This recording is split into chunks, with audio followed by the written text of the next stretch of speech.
வாழ்க வையகம், வாழ்க வையகம், வாழ்க வளமுடன். குரு வாழ்க, குருவே துணை. குருவின் மலரடி போற்றி. சிந்தனையை, உடல் நலத்தை சீரமைத்து உய்வித்த குருவே வாழ்க. தியானமே யோகம், யோகமே ஞானம். தமிழ் ஆனந்த யோகம். வாழ்க வளமுடன். மெய்யன்பர்களே, சிந்தனையாளர்களே, ஜோதிட ஞானம் என்ற அடிப்படை பயிற்சி. இதிலே நாம் இந்த ஒவ்வொரு கோள்களின், கிரகங்களின் தன்மைகளை பற்றி விரிவாக சிந்தனை செய்து வருகிறோம். வானியல் என்று சொல்லும் பொழுது அதை கோள்கள் என்று சொல்லுகிறோம். அதே ஜோதிடம் என்று வரும் பொழுது அதை கிரகங்கள் என்று நமது முன்னோர்கள் அழைத்திருக்கின்றார்கள். அந்த கோள்களிலே நாம் வாழுகிற இந்த பூமி, அதற்கு அதிபதியாக இருக்கக்கூடிய சூரியன், அதாவது ஒவ்வொரு நட்சத்திரமும் ஒவ்வொரு சூரியனாக விளங்குகிறது என்பது நமக்கு தெரியும். அவற்றிலே நாம் வாழுகிற இந்த பூமிக்கு அதிபதியாக இருக்கக்கூடிய நட்சத்திரம் என்பதை நாம் சூரியன் என்று அழைக்கின்றோம். அதுதான் தலைமை கோளாக, மைய கோளாக இருந்து கொண்டிருக்கிறது. அதனை சுற்றி சுழன்று வரும் கோள்கள்தான் மற்ற கோள்களாகிய புதன், சுக்கிரன், பூமி, சந்திரன், செவ்வாய், குரு, சனி. இவைகளெல்லாம் பிசிக்கலா நமக்கு கோள்கள் என்ற வகையில் பார்க்கக்கூடிய கிரகங்கள். அது இல்லாமல் ஜோதிட ஞானத்திலே ராகு, கேது என்ற இரண்டு நிழல் கோள்களையும் நாம் அந்த ஜோதிட சாஸ்திரத்தில் இணைத்துக் கொள்கிறோம். அதையும் வைத்து பலன் சொல்லுகிறோம். அது கூட ஜோதிட அடிப்படையான ஜோதிட சாஸ்திரத்திலே ஒரு காலம் வரை அந்த ராகு, கேது என்பது அவ்வளவு பயன்படுத்தப்படாமல் இருந்ததாகத்தான் தெரிகிறது. ஒரு காலகட்டத்திற்கு பின் ராகு, கேது என்பது அது அவர்களுடைய ஞானத்தில் அதனுடைய பயன்பாடுகளை, அதனுடைய இயக்கத்தை தெரிந்து கொண்டு அவற்றையும் இங்கு இணைத்திருக்கிறார்கள். ஆனால் பொதுவாக இன்னும் அந்த ராகு, கேது என்பதை அடிப்படையாக கொண்டு ஜோதிடம் என்பது முழுமையாக பார்க்கப்படுவதில்லை என்பதுதான் நமது கருத்தாக இருக்கிறது. ராகு, கேது என்பதை ஒரு நிழல்கோள் என்று சொல்லுகிறோம். ஆனால் சனி, குரு, செவ்வாய், சூரியன், புதன், சுக்கிரன், சந்திரன், இந்த 7 கோள்களுக்கும் கொடுக்கக்கூடிய அளவுக்கு அந்த ராகு, கேது என்பதற்கு நாம் அதிகமாக அதை பற்றி நாம் தெரிந்து கொள்வதும் இல்லை. அதை பற்றி பேசுபவர்களும் குறைவாக இருக்கிறார்கள். இந்த தோஷம் என்று வரும்பொழுது மட்டும்தான் அந்த ராகு தோஷம், கேது தோஷம் என்று பார்க்கிறார்களே தவிர, ஜோதிடத்திலே ராகு, கேது என்றாலே அது தோஷத்துக்கான கிரகம் என்றே ஆக்கிவிட்டது போன்ற ஒரு நிலையை நாம் இப்பொழுது இந்த ஜோதிட உலகத்திலே பார்க்கிறோம். ஆனால் நமது தீமைகளை களைந்து நம்மை உண்மை நிலைக்கு நம்மை எடுத்துச் செல்லக்கூடிய வேலையை செய்வது இந்த ராகு, கேதுவாகத்தான் இருக்கிறது என்பது ஓரளவுக்கு நமக்கு தத்துவ ஞானம் தெரிந்தவர்களுக்கு அது புரிகிறது. அதுவும் வேதாத்திரிய தத்துவம் புரிந்தவர்கள் இந்த ராகு, கேதுவை பற்றிய ஒரு உண்மையை அவர்கள் விளங்கிக் கொண்டவர்களாக இருக்கிறார்கள். ராகு கேது என்பது சுத்தவெளிக்கு சமமான ஒன்று. அது சுத்தவெளியோடு இணையக்கூடிய இரண்டு பாதைகள் என்று நாம் விளங்கிக் கொண்டதின் அடிப்படையிலே ராகு கேது என்றால் மற்ற கோள்களை விட அதற்கு மனதால் ஒரு மதிப்பு கொடுக்கக்கூடிய ஒரு நிலையில் வேதாத்திரிய அன்பர்கள் இருக்கின்றார்கள்.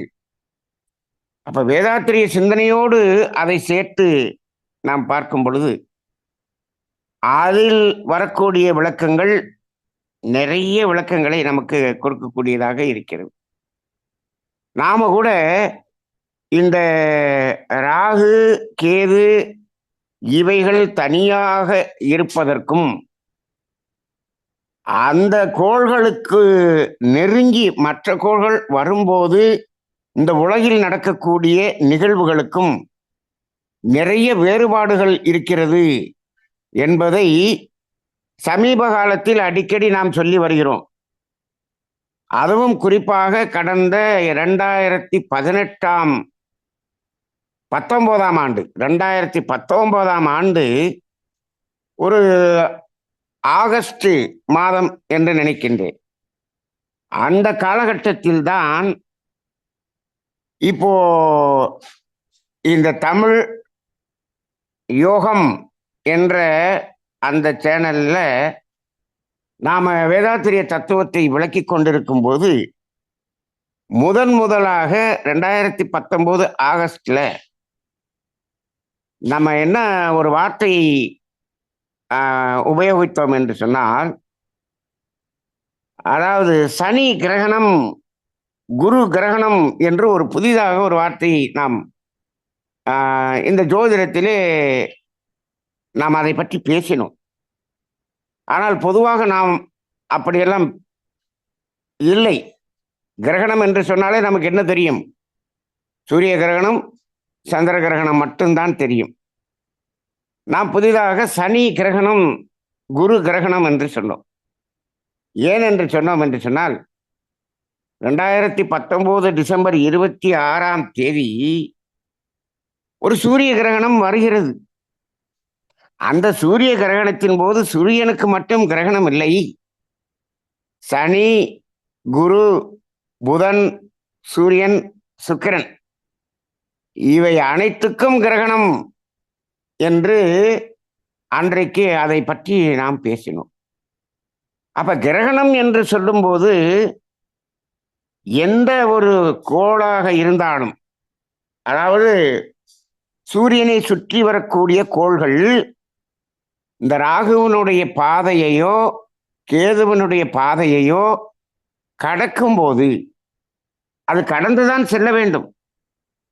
இப்போ ராகு கேது என்பது இரண்டு பாதைகளாக இருக்கிறது.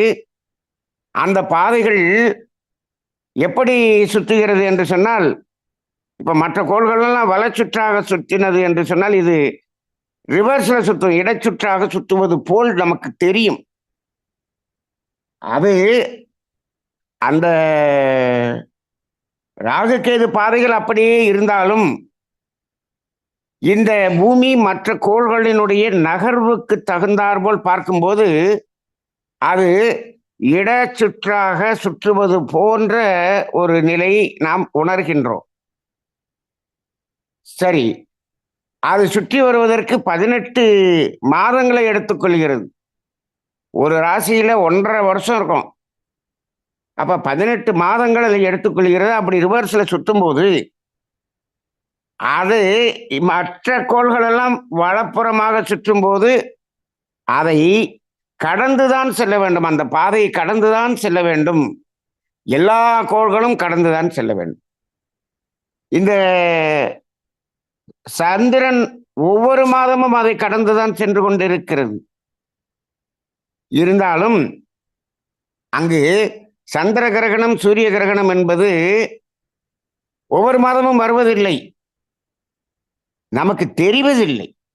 அவ்வளவுதானே தவிர இந்த சூரியனுக்கு தனியாக சூரியனுக்கு உரிய கிரகணம் என்பது வருடத்துக்கு 2 முறை நடக்கும். வருடத்துக்கு 2 முறை. அந்த 2 முறை நடக்கும் பொழுது இந்த சந்திரனுக்கும் நடக்கும். ஏன் என்று சொன்னால் ஒரு வருஷத்துக்கு ஒரு தடவை தானே இது சுத்தி வருது சூரியன். அப்ப இந்த ராகு கேது பாதையை ஒரு முறை கடக்கும். அந்த சூரியன் கடக்கும் போது இந்த சந்திரனும் அதில் கடக்கும் போது ரெண்டும் கோயின்சிடென்ஸா இணையும் போதுதான் நமக்கு அந்த கிரகணம் என்பது நமது கண்களால் அல்லது கருவிகளை கொண்டு பார்க்கக்கூடிய அளவில் இருக்கிறது. அப்ப இன்னைக்கு விஞ்ஞானிகள் அல்லது சாதாரண மனிதர்கள் கண்களால் பார்க்கக்கூடிய கிரகணத்தைத்தான் கிரகணம் என்று நாம் எடுத்துக்கொள்கிறோம். ஆனால் இப்போ சூரியன் மட்டும் அதை கிராஸ் பண்ணுதுன்னு சொன்னா என்ன அர்த்தம்? பூமி அதை கிராஸ் பண்ணுதுன்னு அர்த்தம். வருடத்துக்கு 2 முறை பூமி அதை கிராஸ் பண்ணுது. சந்திரன் மாதந்தோறும் கிராஸ் பண்ணாலும் பூமி வருஷத்துக்கு ராகுவை ஒரு தடவை கிராஸ் பண்ணும், கேதுவை ஒரு தடவை கிராஸ் பண்ணும். அதை கிராஸ் பண்ற சமயத்துல இந்த பூமிக்கு கிரகணம் இருக்கிறது இருக்கிறது. அது நமக்கு ஜோதிட அந்த கட்டத்தில் பார்த்தீங்கன்னா சூரியன் கிராஸ் பண்றது போல இருக்கும். நம்ம ஏற்கனவே அடிக்கடி சொல்லியிருக்கோம். அந்த ஜாதக அந்த ராசி கட்டத்தில் அதாவது சூரியனுடைய நகர்வு என்பது பூமியினுடைய நகர்வு தான் சூரியனுடைய நகர்வாக அங்கு பதியப்படுகிறது என்பதை நம்ம சொல்லியிருக்கிறோம். அப்ப இந்த சூரியன் அந்த ராகுவுக்குள்ள போகுது போகுது. அப்ப அந்த மாதிரி போகும்போது சந்திரனும் அதுக்குள்ள வரும்போது சூரிய கிரகணமாக இருக்கிறது, சந்திரன் ஆப்போசிட்ல வரும் பொழுது சந்திர கிரகணமாக வருகிறது என்பதை நாம் தெரிந்திருக்கிறோம். சரி, அப்ப இந்த கிரகண காலங்கள் என்பது மனிதனுடைய வாழ்வியல் ரீதியாக பார்க்கும்போது அந்த அலை இயக்கம் மனிதனுடைய உடல் இயக்கத்துக்கும் மன இயக்கத்துக்கும் அது சரியானதல்ல என்பதை நாம் சொல்லிக் கொண்டிருக்கிறோம். அந்த கிரகண காலங்களில் இப்படியெல்லாம் இருக்க வேண்டும் என்றெல்லாம் சொல்லிக் கொண்டிருக்கிறோம். ஆனால் இந்த சனியும் குருவும் அந்த ராகு கேதுவுக்குள்ளாக பயணித்து கிரகணம் வரும் பொழுது அந்த கிரகண காலம் என்பது எவ்வளவு காலம் இருக்கும்? அதுவும் சனிக்கு தான் அதிகமான கிரகண காலம் என்று நாம் பார்க்க வேண்டியதாக இருக்கிறது. அப்ப அந்த காலகட்டங்கள் இந்த உலகில் உள்ள ஒட்டுமொத்த மனித குலத்துக்கும் ஒரு இயற்கையால் பாதிப்பை ஏற்படுத்தக்கூடியதாக இருக்கிறது என்பதை உணர்ந்து கொள்கிறோம். இப்போ இப்போ நாம இதுல முக்கியமா நம்ம தெரிந்து கொள்ள வேண்டியது என்ன என்று சொன்னால், இது நம்ம அடிக்கடி நம்ம சொல்லி இருக்கிறோம், இந்த கோள்கள் நமக்கு துன்பத்தை தருவதில்லை என்று நாம சொல்லி இருக்கிறோம். இது அந்த கிரகண காலமாக இருந்தாலும் சரி அல்லது மற்ற கோள்களோடு செயற்கையாக இருந்தாலும் சரி, எப்படி இருந்தாலும் சரி, அந்த கோள்களிலிருந்து வரக்கூடிய அலை எப்படியான இணைப்பை கொண்டு வருகிறது என்பதற்கு தகுந்தாற்போல் அதனுடைய அலையின் தன்மை இருக்கும். ஆனால் அந்த அலை மோதும் போது இந்த மனிதர்களுடைய கர்மயத்தில் இருக்கக்கூடிய அந்த கர்மவினை என்பதற்கு தகுந்தாற்போலும் இந்த மனிதர்களுடைய ஒட்டுமொத்த கர்மவினை என்பது வான்காந்தத்திலே பதியப்பட்டு இருக்கிறது என்று சொல்கிறார்களே, அதற்கு தகுந்தாற் போலும் இங்கு விளைவை ஏற்படுத்தக்கூடியதாக இருக்கிறது. அப்ப இந்த ராகுவின் பாதையில் சனி செல்லும் போதெல்லாம் இப்படியான இயற்கையின் அழிவுகள் எல்லாம் வருமா என்று கேட்டால் வரும். ஆனால் அந்த இயற்கையின் அழிவுகள், இயற்கையால் கொடுக்கப்படக்கூடிய துன்பங்களின் அளவு வேறுபடுகிறது, காலத்துக்கு காலம் வேறுபடுகிறது. இந்த இடத்தை ஜோதிட ஞானத்தில் இருக்கக்கூடிய ஜோதிடர்கள் இப்பொழுது முழுமையாக விளக்குவது இல்லை. ஜோதிடர்கள் என்ன சொல்கிறார்கள்? ஜோதிட கணிதத்தை வைத்தே பலனை சொல்லிக் கொண்டிருக்கிறார்கள். இப்பொழுது இந்த ஜனவரி 1ஆம் தேதியிலிருந்து ராகுவை நெருங்கிக் கொண்டிருக்கிறது சனி. அது சரியாக ராகுவினுடைய அருகில், ராகுவினுடைய டிகிரியில நேருக்கு நேராக வரக்கூடிய காலம் என்பது சித்திரை மாதம் ஏப்ரல் 14, 15 அந்த காலத்தில் வரும். ஆனால் இருந்தாலும் அதனுடைய பாதைக்குள்ளாக இப்பொழுது பயணிக்க தொடங்கிவிட்டது என்பதை நாம ஏற்கனவே சொல்லியிருக்கிறோம். அப்ப இந்த ஜனவரி 2025 இந்த ராகு சனி சேர்க்கையினுடைய அந்த பலன்கள் இங்கு இந்த பூமியில் நடைபெறும் என்று நம்ம சொல்லியிருக்கோம். இதனுடைய உச்சநிலையை எப்ப பார்க்கலாம் அப்படின்னா, மார்ச் 13 ஒரு சூரிய கிரகணம் வரப்போகுது. அதுல இருந்து மார்ச், ஏப்ரல், மே அந்த காலகட்டம் அந்த உச்சகட்டமான காலகட்டமாக இருக்கக்கூடிய ஒரு நிலையை நாம் சந்திக்க இருக்கிறோம் என்பதையும் நாம் புரிந்து கொள்ள வேண்டும். ஆனால் இப்பொழுது இது தொடங்கிய காலத்திலேயே இப்பொழுது இந்த உலகத்தில் நடக்கக்கூடிய நிகழ்வுகளை எல்லாம் பார்க்கும் பொழுது மிக அதீதமான விளைவுகள் இப்பொழுதே தொடங்கி இருக்கக்கூடியதை பார்க்கிறோம். இவ்வளவு பெரிய ஒரு நாசமான இயற்கையின் அழிவு இதுவரை நடந்ததில்லை என்று மனிதர்கள் சொல்லக்கூடிய அளவுக்கு இப்பொழுது நடந்து கொண்டிருக்கக்கூடியதை நாம் பார்க்க முடிகிறது. அப்ப இதுக்கு காரணம் என்னன்னா, இதே போல இந்த ராகுவுக்குள்ளாக சனி இதற்கு முன்னாலும் நிச்சயமாக பயணித்திருக்கும். அது பயணம் செய்யும் போது அது கூட மற்ற கோள்கள் இணையக்கூடியது என்பது வேறுபடும். இப்பொழுது மார்ச் 13 சூரியன், புதன், சுக்கிரன், சனி, சந்திரன் எல்லாமே அங்க இணையக்கூடிய ஒரு காலம். ஆனால் மற்ற இதற்கு முன் நடந்ததுல அது நடக்காமல் கூட இருந்திருக்கலாம். இந்த இணைப்பு இத்தனை கோள்கள் வராமல் கூட இருந்திருக்கலாம். அப்படியே இருந்தாலும் அங்கு எந்த காலகட்டத்தில் அந்த இணைப்பு வந்ததோ, இது ஒரு 30 வருஷத்துக்கு முன்னாடி இணைஞ்சிருக்குன்னு வச்சுக்குவோம். ஆனா 30 வருஷத்துக்கு முன்னாடி இந்த இணைப்பு வரும்போது இயற்கையின் சீற்றம் என்பது வந்ததா?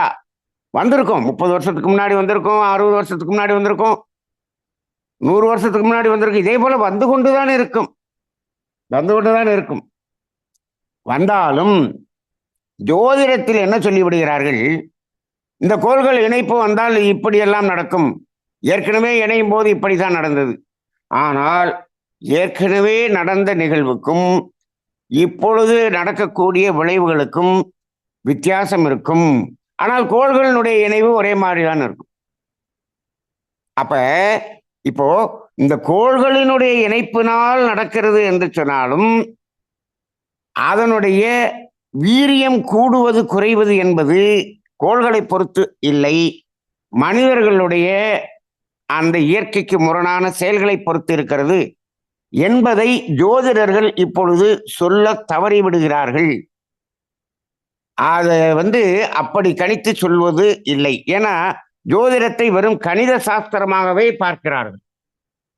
ஜோதிடத்தை அப்படி பார்க்க கூடாது என்பது நமது கருத்தாக இருக்கிறது. ஜோதிடத்தில் வானியல் சாஸ்திரம் இருக்க வேண்டும், ஜோதிட சாஸ்திரம் இருக்க வேண்டும். இதோடு சேர்ந்து கர்மவினை தத்துவமும் செயல் விளைவு தத்துவமும் இணைந்து செயல்பட்டால்தான், சொன்னால்தான் அது முழுமையாக இருக்கும்.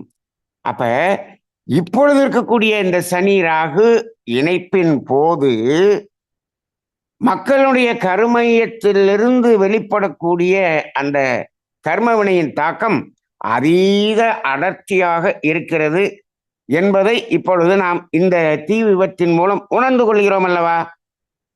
அப்ப இந்த மார்ச்ல என்னாகும்? இதைவிட அதீதமான ஒரு கொடுமையான விளைவுகள் வரக்கூடிய ஒரு நிலையை பார்க்க முடியும். அது ஒவ்வொரு கோள்களையும் பற்றி தனியா பேசும்போது சொல்லலாம். குறிப்பாக சூரியன் வர்றதுனால அரசாங்கம், அரசாங்கம் சார்ந்த அரசு சார்ந்தவைகளில் யாரெல்லாம் துன்பம் கொடுக்கக்கூடிய அதீதமான செயல்களை செய்து கர்ம வினையை கூட்டிக் கொண்டிருக்கிறார்களோ அவர்களுக்கெல்லாம் சரியான ஒரு பாடம் கற்பிக்கப்படக்கூடியதாக இருக்கும். என்பதையும் உணர்கிறோம்.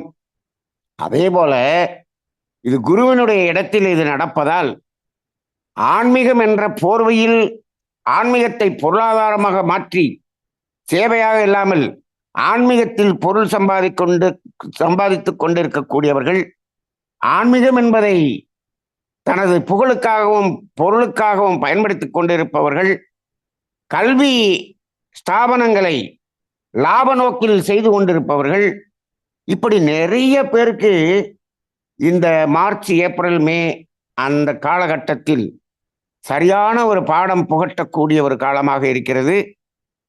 ஏன்னு கேட்டோம்னா, அந்த அளவுக்கு இந்த சமுதாய கர்மவினை அடர்த்தியாக திணிவாக இருக்கிறது என்பதை இப்பொழுது அந்த அமெரிக்காவில் நடக்கக்கூடிய தீ விபத்தினுடைய நிகழ்வை வைத்து நாம் உணர்ந்து கொள்ளலாம்.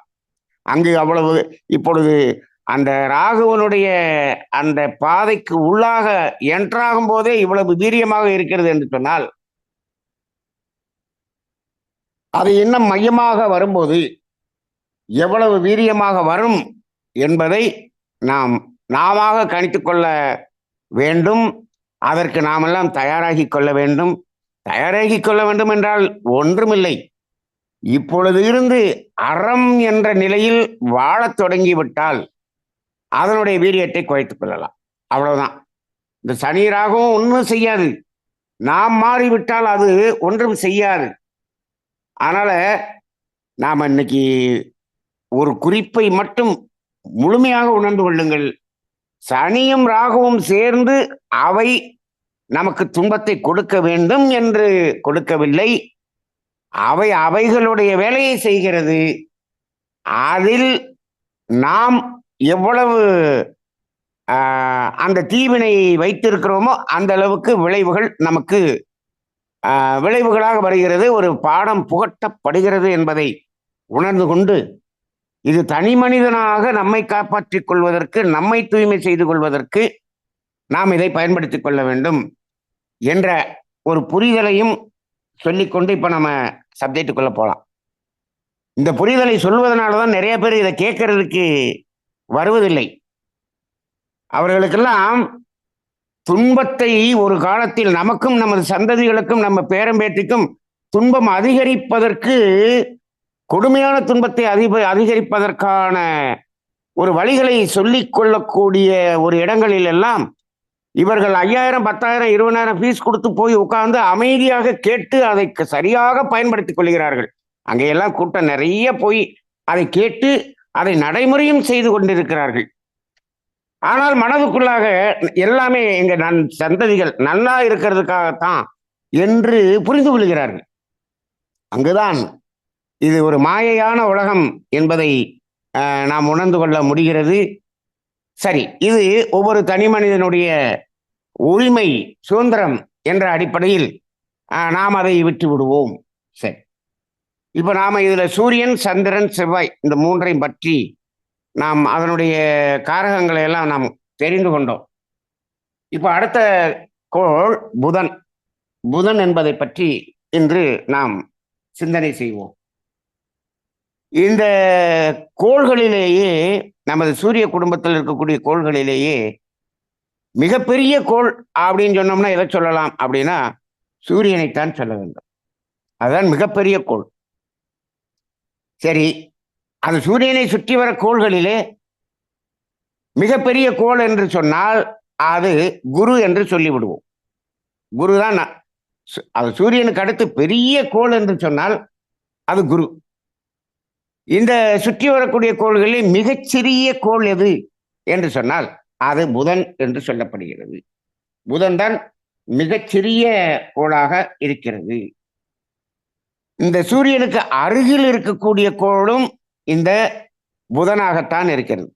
அதாவது சூரியனது சுற்றுவட்ட பாதையிலே முதல் சுற்றுவட்ட பாதையில் சூரியனிலிருந்து 3 கோடி மைல் தொலைவிலேயே அது சுற்றி வரக்கூடிய ஒரு கோளாக இருக்கிறது. இதற்கு துணைக்கோள்கள் இல்லை. இப்ப பூமிக்கு எப்படி சந்திரன் என்ற துணைக்கோள் இருக்கிறதோ அதுபோல துணைக்கோள் என்பதே இல்லை. குருவுக்கெல்லாம் பார்த்தீங்கன்னா கிட்டத்தட்ட ஒரு 70-79 துணைக்கோள்கள் இருக்கிறது. இந்த பூமி புதன் என்பதற்கு துணைக்கோள்கள் என்பதே இல்லை. இந்த புதன் சூரியனை சுற்றி வருவதற்கு 88 நாள்ல சுத்தி வந்துடும்.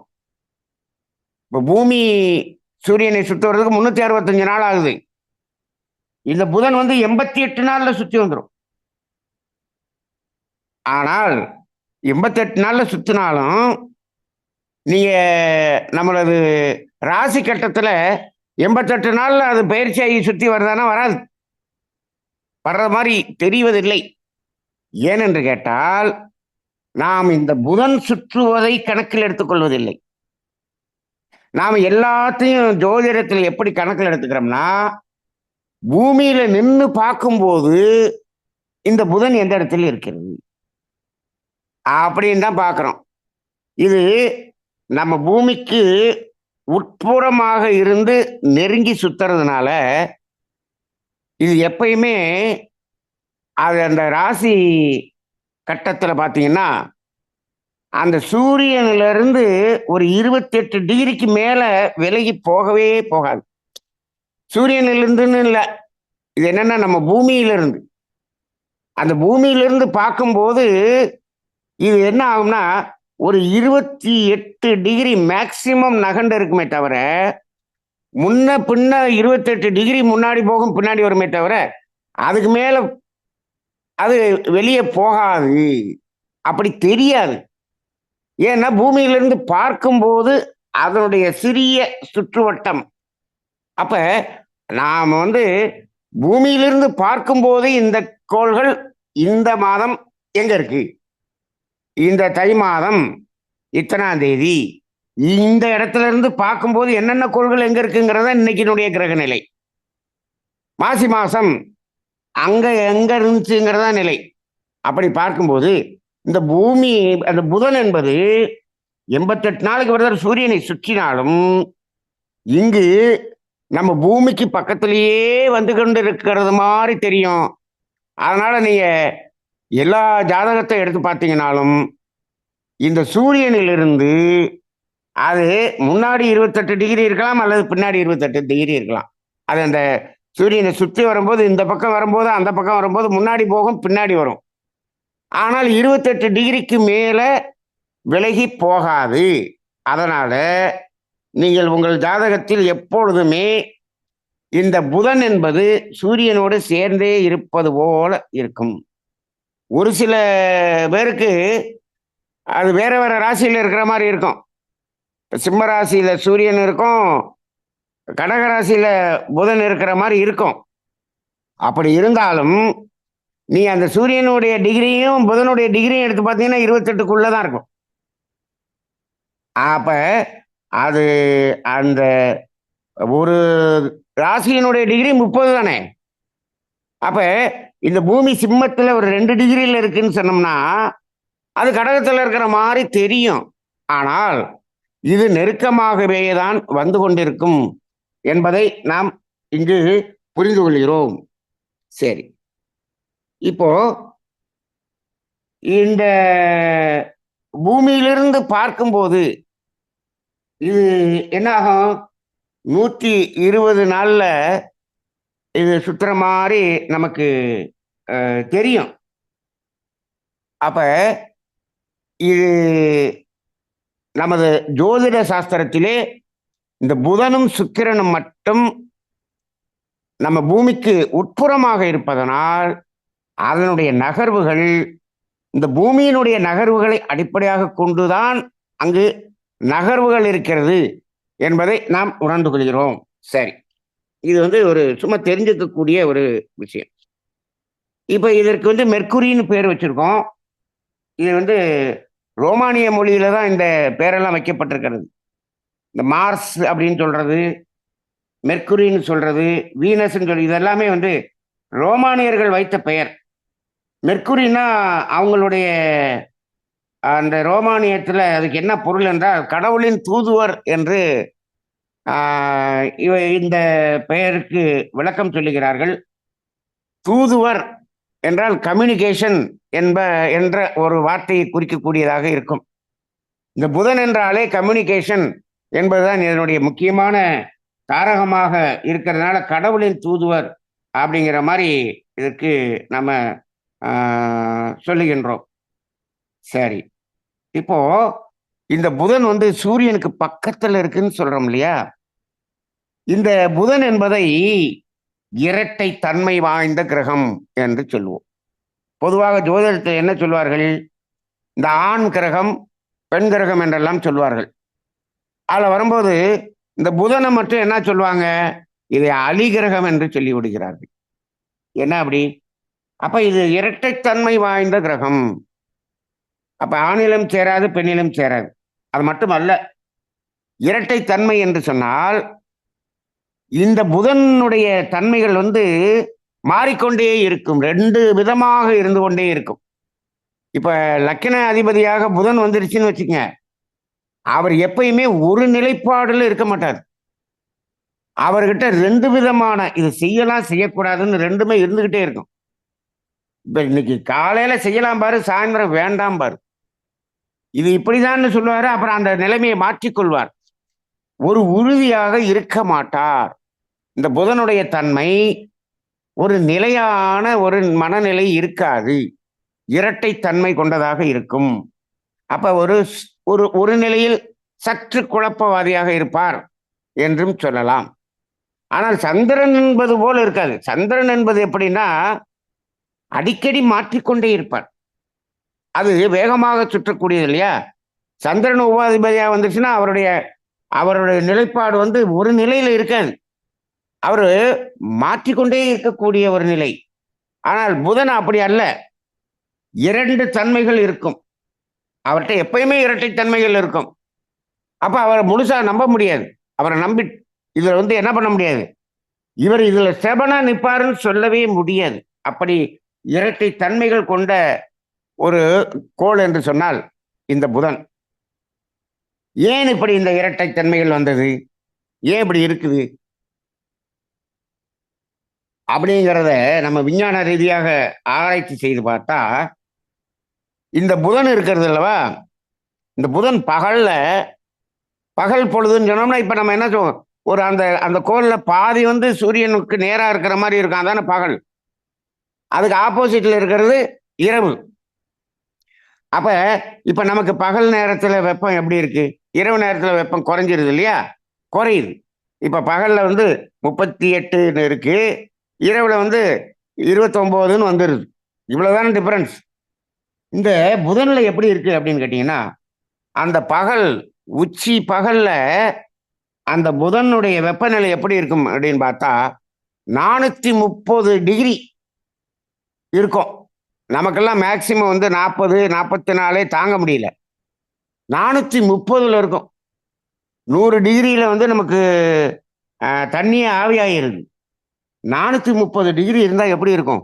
அப்ப பூமியினுடைய ஒரு பாதி 430 டிகிரி வெப்பம் கொண்டதாக இருக்கிறது. அப்படியே அடுத்த பக்கம் இருக்கிறதுல இரவு பகுதி, அங்க என்ன டிகிரி இருக்கும்? அப்ப 430 கொஞ்சம் குறைஞ்சு ஒரு 350 இருக்குமோன்னு நம்ம நினைப்போம். ஆனால் அங்க என்ன இருக்குன்னு கேட்டீங்கன்னா -175 டிகிரியா இருக்கிறது. அந்த 430 டிகிரியும் போய் -175 இருக்குது. அப்ப அந்த இரு புறமும் இரு வேறு தன்மைகளாக இருக்கு பாருங்க. ஒரு புறம் நெருப்பு, ஒரு புறம் ஐஸ். அப்படி இருக்கக்கூடிய ஒரு நிலைப்பாட்டை கொண்டது இந்த புதன் கிரகம். அப்படி இருக்கிறதுனாலதான் இது இரட்டை தன்மைகள் கொண்ட கிரகம் என்று நாம சொல்லுகிறோம்.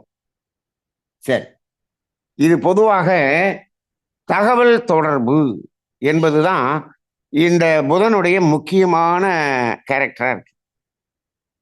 தகவல் தொடர்புனால இப்ப நம்ம உடம்புல மூளையின் வழியாக, இப்ப மூளையிலிருந்துன்னு சொல்றாங்க விஞ்ஞானிகள், நாம வந்து மூளையின் வழியாகன்னு சொல்லணும்.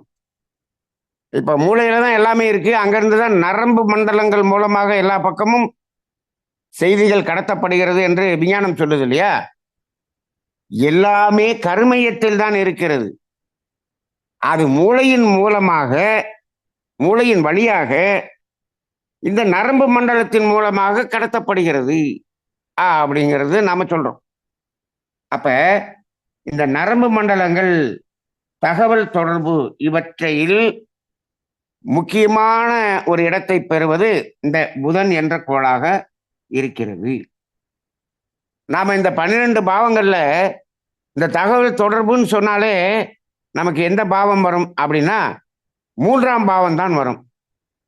இப்போ 1ஆம் பாவம் என்பது உயிர் என்று சொல்கிறோம், 2ஆம் பாவம் என்பதை உடல் என்று சொல்கிறோம், 3ஆம் பாவம் என்பதை மனம் என்று சொல்கிறோம். இப்போ 1ஆம் பாவத்துக்கு பரிணாம பாவம்னா 3ஆம் பாவம். இப்ப பாருங்க, ஒற்றைப்படை பாவத்துல 1, 3, 5, 7, 9, 11. இதுல அந்த 1ஆம் பாவத்தினுடைய பரிணாம பாவம்னு சொன்னோம்னா என்ன வரும்னா 3. பரிணாம பாவம்னா என்னன்னா அதிலிருந்து வளர்ச்சி அடையக்கூடிய பாவம். அதான் ஒரு பாவத்திலிருந்து அந்த பாவம் வளர்ச்சி அடையணும் அப்படின்னு சொன்னா அதனுடைய அடுத்த ஒற்றைப்படை பாவம். அப்ப 2ஆம் பாவத்தினுடைய பரிணாம பாவம்னா எதை சொல்லுவோம்? 4ன்னு சொல்லுவோம். 4னுடைய பரிணாம பாவம் 6. அப்ப அதுபோல அந்த ஒற்றைப்படை பாவங்களின் அடுத்த பாவம், அப்ப ஒரு பாவம் அதனுடைய பரிணாம பாவம் ஒன்றை விட்டுட்டு அடுத்ததுக்கு போகும். அப்ப அது உயிர் என்பது 1ஆம் பாவமாக இருந்தால் மனம் என்பது 3ஆம் பாவமாக இருக்கிறது, பரிணாம பாவமாக இருக்கிறது. அப்ப எப்போ இந்த மனம் அப்படின்னு வந்துருச்சோ அதுக்கப்புறம் தான் என்ன ஆகுது? தகவல் தொடர்புங்கிறதே அதுக்கப்புறம் தானே, மனதினுடைய அலை வந்த பிறகு தானே. அப்ப 3ஆம் பாவம் முழுக்க முழுக்க தகவல் தொடர்பு. நீங்க சாதாரண ஜாதகத்துல 3ஆம் பாவம் ரொம்ப நல்லா இருந்தது அப்படின்னு சொன்னா அவரு இந்த தகவல் தொடர்பு சார்ந்த வேலையில தான் இருப்பார். கம்யூனிகேஷன் சார்ந்த எல்லா தொழிலும் இருப்பார். சாஃப்ட்வேர் இன்ஜினியர் பெரும்பாலும் 3ஆம் பாவமா இருப்பாங்க. 3ஆம் பாவம் நல்ல பாவமா இருக்கும். அப்ப இந்த 3ஆம் பாவத்தில் இருக்கக்கூடிய அந்த அவைகள் அனைத்தும் இந்த புதன் என்ற கோள்களுக்கு பொருந்தும். புதன் என்ற கோளும் அதே மாதிரியான கேரக்டரை தான் செய்யுது. அப்ப புதன் என்பதற்கு மனம் என்றும் ஒன்று சொல்லலாம். மனம் என்பது புதனோடு சம்பந்தப்பட்ட ஒரு கோள் என்றும் சொல்லலாம். அதனாலதான் என்ன சொல்லுவாங்கன்னா இதை புத்தி என்று சொல்வார்கள். புத்தி அப்படின்னு சொல்லுவாங்க. சரி, அப்ப தகவல் தொடர்பு அப்படிங்கிற நரம்பு மண்டலம் சொல்றோம்.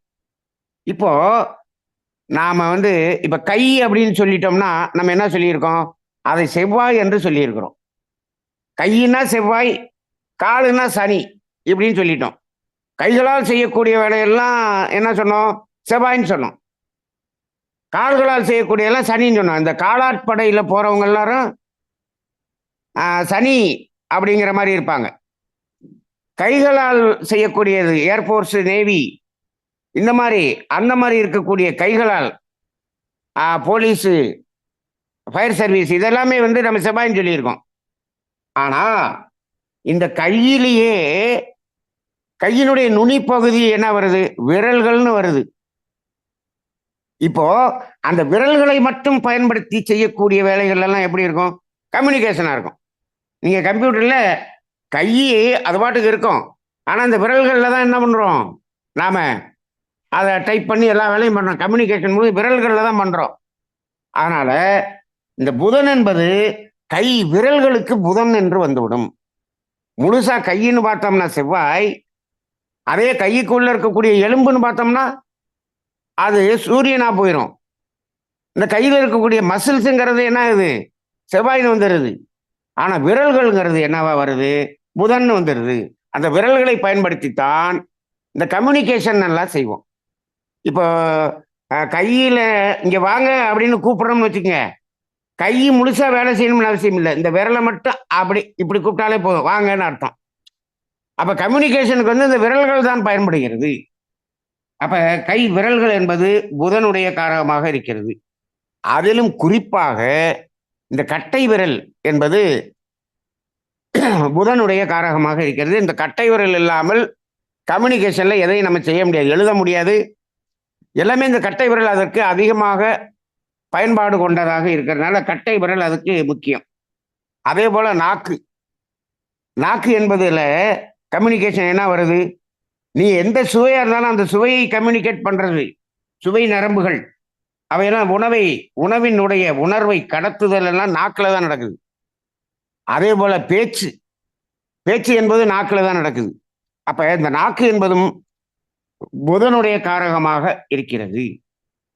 பொதுவாக இந்த 2ஆம் வீடு, இப்ப முதல் 1ஆம் பாவம்னா மூளைன்னு சொல்லிடுறோம். இந்த 2ஆம் பாவம்னு வரும்போது அந்த வாய் நாக்கெல்லாம் வரும். இப்ப இந்த 2ஆம் பாவத்துல புதன் அதுக்கு அதிபதியா வந்து அது 8 பண்ற தொடர்பு கொண்டுச்சுன்னா அவர் ஊமையாகத்தான் இருப்பார், அவர் பேச மாட்டார்.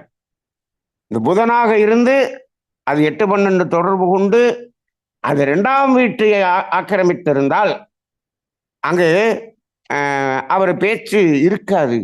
இப்ப நம்ம பாரம்பரியத்தில் கூட 2ஆம் பாவத்தை தனம் வாக்கு என்று சொல்ல, அந்த வாக்கு என்ற அந்த கம்யூனிகேஷன் அப்படிங்கிறது இங்கதான் வருது. இதுக்கு புதன் என்பதுதான் அதிபதியாக இருக்கிறது. அது புதனாகவும் இருந்து 2ஆம் பாவமாகவும் இருந்து அது கெட்டு போயிருந்தா ஊமையாக இருப்பாங்க அப்படிங்கிறத நாம் இந்த இடத்துல தெரிஞ்சுக்கலாம். சரி, இப்போ இதை புத்திகாரகன் என்று சொல்லுகிறோம். அதனாலதான் அந்த ஒன்னினுடைய பரிணாம பாவம் மனம் என்று சொல்லி அந்த கம்யூனிகேஷன் வந்து அதை புத்தி என்று சொல்லுகிறோம். புத்திகாரகன் புதன் என்று சொல்லலாம். அதே போல சுறுசுறுப்பு என்பது இந்த புதனுடைய காரகத்துவம். ஏன் சுறுசுறுப்பு என்று சொன்னால் இது சூரியனுக்கு அருகில் இருந்து சூரியனை சுற்றி வருவதில் வேகமாக சுற்றி வரக்கூடியது இதுதான். சூரியனை மெதுவாக சுற்றக்கூடிய கிரகம் எது? சனி. அப்ப அதை மந்தகாரகன் சொல்றோம். சனினா மந்தகாரகன். இப்போ லக்னாதிபதியாக சனி வந்துருச்சுன்னு வச்சுக்கங்க, அடுத்தோடனே சொல்லுவேன் இவர் எல்லாத்துலேயுமே ரொம்ப லேசியா இருப்பாரு, சோம்பேறியா இருப்பாரு, எல்லாத்தையும் சுலோவா இருப்பாரு அப்படின்னு சொன்னோம்னா ஆமாங்க இவர் இப்படித்தாங்க இருக்காருப்பாங்க. இது புதனா இருந்தா சுறுசுறுப்பா இருப்பாரு, ஆனால் இரட்டைத்தன்மை இருக்கும். அது ஒண்ணு இருக்கும். ரொம்ப சுறுசுறுப்பாரு, ஆனால் இரட்டைத்தன்மைகள் இருந்து கொண்டே இருக்கும் என்பதை நம்ம புரிந்து கொள்ளணும். சரி, இந்த சமயோஜித புத்தி தந்திரம் இதெல்லாம் வந்து இந்த புதன் என்பவர்களிடம் வந்துவிடும். ஆனால்தான் இந்த புதன் என்பதை கணிதத்துக்கு நாம என்ன பண்ணுவாங்க, புதன் தான் சொல்லுவாங்க. கணித மேதை இந்த மாதிரியான இதுக்கெல்லாம் வந்து புதன் தான்.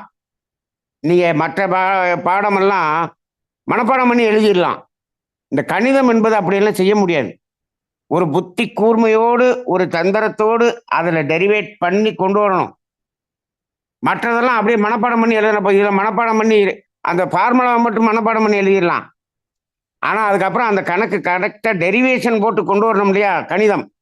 இதெல்லாம் புதன் நல்லா இருந்தா தான் இந்த துறையில அவர்கள் சிறந்து விளங்குவார்கள். அப்ப சமயோஜித புத்தி என்பதும் தந்திரம் என்பதும் இதில் அடங்கும். அப்ப இந்த புதன் என்ற கோளுக்கு நரி என்பதுதான் இதற்கு விலங்காக இருக்கிறது என்றும் சொல்லலாம். அதே போல இளைஞர்கள் முழுவதும் இந்த புதன் என்ற காரகத்தில் வருவார்கள். கணிதம், அதே போல சமாதானம் நடுநிலை என்று சொல்லுகிறோமே, இது முழுக்க முழுக்க இந்த புதன் என்ற கோள்களினுடைய காரகத்துவமாக இருக்கிறது. அது என்னன்னா இந்த அதாவது தகவல் தொடர்பு என்ற ஒரு நிலை வருகிறது அல்லவா, நம்ம இந்த தூதுவர்கள் என்று சொல்லுகிறோம் அல்லவா. அப்ப இந்த சமாதானம் நடுநிலை என்பதெல்லாம் இதுல வந்துடும். இப்ப மகாவிஷ்ணு வந்து கிருஷ்ணனாக வந்து மகாபாரதத்துல வேலை செஞ்சார். இதெல்லாமே என்னன்னா தூதுவர் போல வந்ததுதான் அதெல்லாம்.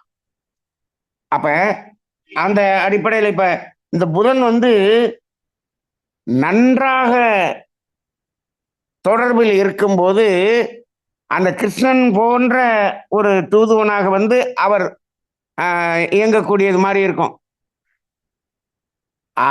அதே போல அது மோசமான தொடர்புல இருந்துச்சுன்னா சகுனி போன்ற ஒரு நடுநிலையில வந்து அதை கெடுக்கக்கூடியதாகவும் மாறிவிடும்.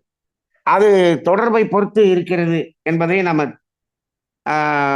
உணர்ந்து கொள்ள வேண்டும். சரி, இப்போ இந்த புதன் என்ற காரகத்துவத்துல உடல் பலம் இருக்காது, ஆனால் புத்தி கூர்மை இருக்கும்.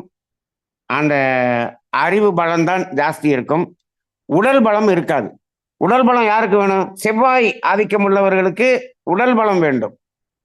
புதன் ஆதிக்கம் இருப்பவர்களுக்கு புத்தி கூர்மையும் அந்த சமயோஜித புத்தியும் தான். அப்ப அதனால புதன் அதிகமாக நல்ல வலுவாக இருந்தால் அவர்கள் புத்தி கூர்மையாக இருப்பார்கள், ஆனால் அவர்கள் உடல் வலு அதிகமாக இருக்காது. இப்ப இந்த புதன் இருக்கிறவங்க தான் இந்த கவிதை, காவியம், காப்பியங்கள் எழுதுவது, சிற்பம் வடிப்பது, இந்த வேலையெல்லாம் இந்த புதனுடைய நிலையில இருக்கவங்க தான் செய்வாங்க. இது ரொம்ப கஷ்டமான வேலை. சிற்பம் அடிக்கிறதுனா ரொம்ப நுணுக்கமா செய்யக்கூடிய வேலை. அதெல்லாம் இந்த புதன் ஆதிக்கம் இருக்கவர்களால தான் செய்ய முடியும். அப்ப காவியம், கவிதை இதெல்லாமே படைக்கக்கூடியவர்கள், சிற்பம் செதுக்கக்கூடியவர்கள் எல்லாமே இந்த புதன் ஆதிக்கம் இருப்பவர்களாக இருப்பார். விகடகவி என்று சொல்லுகிறோம் அல்லவா, அதுவும் இந்த புதன் புதன் புதன் ஆதிக்கத்தில் இருக்கிறவர்கள் ரொம்ப ஹியூமரஸா பேசுவாங்க. விகடகவின்னா அவர்கள், அதாவது இப்ப இன்னைக்கு ஜோக்கு சொல்றதுங்கிறது மாதிரி இல்லை. விகடவி என்பவங்க அவங்க கவி மூலமாகவே அப்படி ஒரு ஹியூமரஸா அந்த இதெல்லாத்தையும் எழுதக்கூடியவர்களாக இருப்பார்கள். இந்த விகடகவி என்ற வார்த்தை இப்பொழுது பயன்பாட்டில் இல்லாமல் இருக்கிறது. அதே போல இந்த சிற்பம் வடிக்கிறதுங்கிறது அந்த காலத்துல இருந்துச்சு. இப்ப எல்லாம் நமக்கு அது என்ன சொல்றது, இப்ப கம்ப்யூட்டர் டிசைனிங், சாஃப்ட்வேர் என்ஜினியர், இது எல்லாமே இந்த புதன் என்ற காரகத்தை சார்ந்ததாகத்தான் இருக்கும். புதன் வலுவாக இருந்தால் இந்த துறையிலே அவர்கள் சிறந்து விளங்குவார்கள். இப்ப புதன் 2 4 6 10 தொடர்புல இருந்துச்சுன்னா சாஃப்ட்வேர் இன்ஜினியர்ல நல்ல பொருளீட்டக்கூடியவராக இருப்பார். அதே 1 3 7 9 இருந்துச்சுன்னு சொன்னோம்னா சாஃப்ட்வேர் துறையில இருப்பார். பொருளாதாரத்துல ரொம்ப பெருசா வராது, ஆனா அவர் வந்து ஓரளவுக்கு அதுல அந்த துறையில வந்து ரொம்பவும் ரிஸ்க் இல்லாம அவர் ரொம்ப சுகமா இருப்பார். அப்படி இருக்கக்கூடியவராக இருப்பார். சரி, சாணக்கியத்தன்மை என்பது இவர்களிடம் இருக்கும். இந்த புத்தி கூர்மையா இருக்கிறதுனால சாணக்கியத்தன்மை என்பது இருக்கும். அதே போல இந்த மாதிரியான குணாதிசயங்களை கொண்டவர்களால் தான் இந்த தரகு, கமிஷன், மார்க்கெட்டிங் இந்த மாதிரிய துறைகளில் எல்லாம் ஜெயிக்க முடியும். அந்த அந்த துறையில் இருக்கவங்க எல்லாம் இந்த புதன் காரகத்துவத்தை கொண்டவர்களாக இருப்பார்கள். அப்ப இந்த தரகு சம்பந்தப்பட்ட தொழில், மார்க்கெட்டிங் சம்பந்தப்பட்ட தொழில்கள்லாம் இந்த புதன் காரகத்துவமாக இருக்கிறது. சரி, அதே போல வணிகம், மார்க்கெட்டிங்னாலும் அது பொதுவாக எல்லா வணிகம் என்பதையும் நம்ம புதன்ல சொல்லலாம். இதுல எப்படின்னா புதன் வந்து நஷ்டமடையாத வணிகம் அப்படிங்கிற மாதிரி வரும். புதன் இருப்பவங்க அதை தந்திரமாக சரியாக அதை நஷ்டப்படாத அளவுக்கு அந்த வணிகத்தை செய்யக்கூடிய அந்த தன்மை கொண்டவர்களாக இருப்பார்கள். அப்ப புதன் என்பது அந்த வணிகம், பிசினஸ் என்பதற்கு ஒரு முக்கியமான ஒரு காரகத்துவத்தை கொண்டதாக இருக்கிறது. அதுவும் பார்த்தீங்கன்னா ரொம்ப மென்மையான தொழில் தான் இங்கே வரும். இதுல நீங்க ஹார்டான தொழிலாம் இங்க வராது. பெரிய மிஷினரியை வச்சுக்கிட்டு அப்படி ரொம்ப கஷ்டப்பட்டு அந்த கைகளை கொண்டு அந்த மசில்ஸை கொண்டு வேலை செய்யறதுங்கிறதெல்லாம் அந்த தொழிலெலாம் வந்து செவ்வாய்க்கு போயிடும். அதே போல நிறைய ஆட்களை வைத்துக்கொண்டு செய்யக்கூடிய வேலையெல்லாம் சனிக்கு போயிடும். இது ரொம்ப அதாவது ரொம்ப மென்மையாக இப்படி வாங்கி அப்படி மாற்றி விடுறது, ரொம்ப அதாவது ஸ்மார்ட் ஒர்க்காக இருக்கும். அந்த வணிகம்னா இதில் ரொம்ப கஷ்டப்பட மாட்டாங்க, ஹார்ட் ஒர்க் இருக்காது இதில். அது புத்தியை வைத்துக்கொண்டே இவர்கள் என்ன செய்து விடுவார்கள், அவர்கள் வணிகத்தை செய்து விடுவார்கள். அதனால அந்த மென்மையான தொழில் என்பது அந்த சாஃப்ட், அதாவது ஸ்மார்ட் ஒர்க் அப்படிங்கிற மாதிரியான தொழில் தான் இந்த புதனுக்கு பொருந்தக்கூடியதாக இருக்கும்.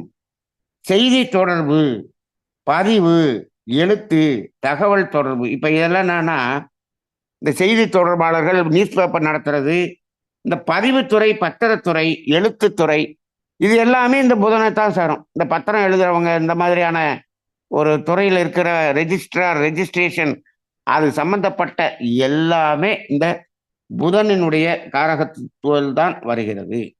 சரி, தாய்மாமன் என்பது புதனுக்கு குறிக்கக்கூடியதாக இருக்கிறது. சூரியன் தந்தைன்னு சொன்னோம், சந்திரனை தாய்ன்னு சொன்னோம், செவ்வாய் வந்து சகோதர சகோதரிகள்னு சொன்னோம்.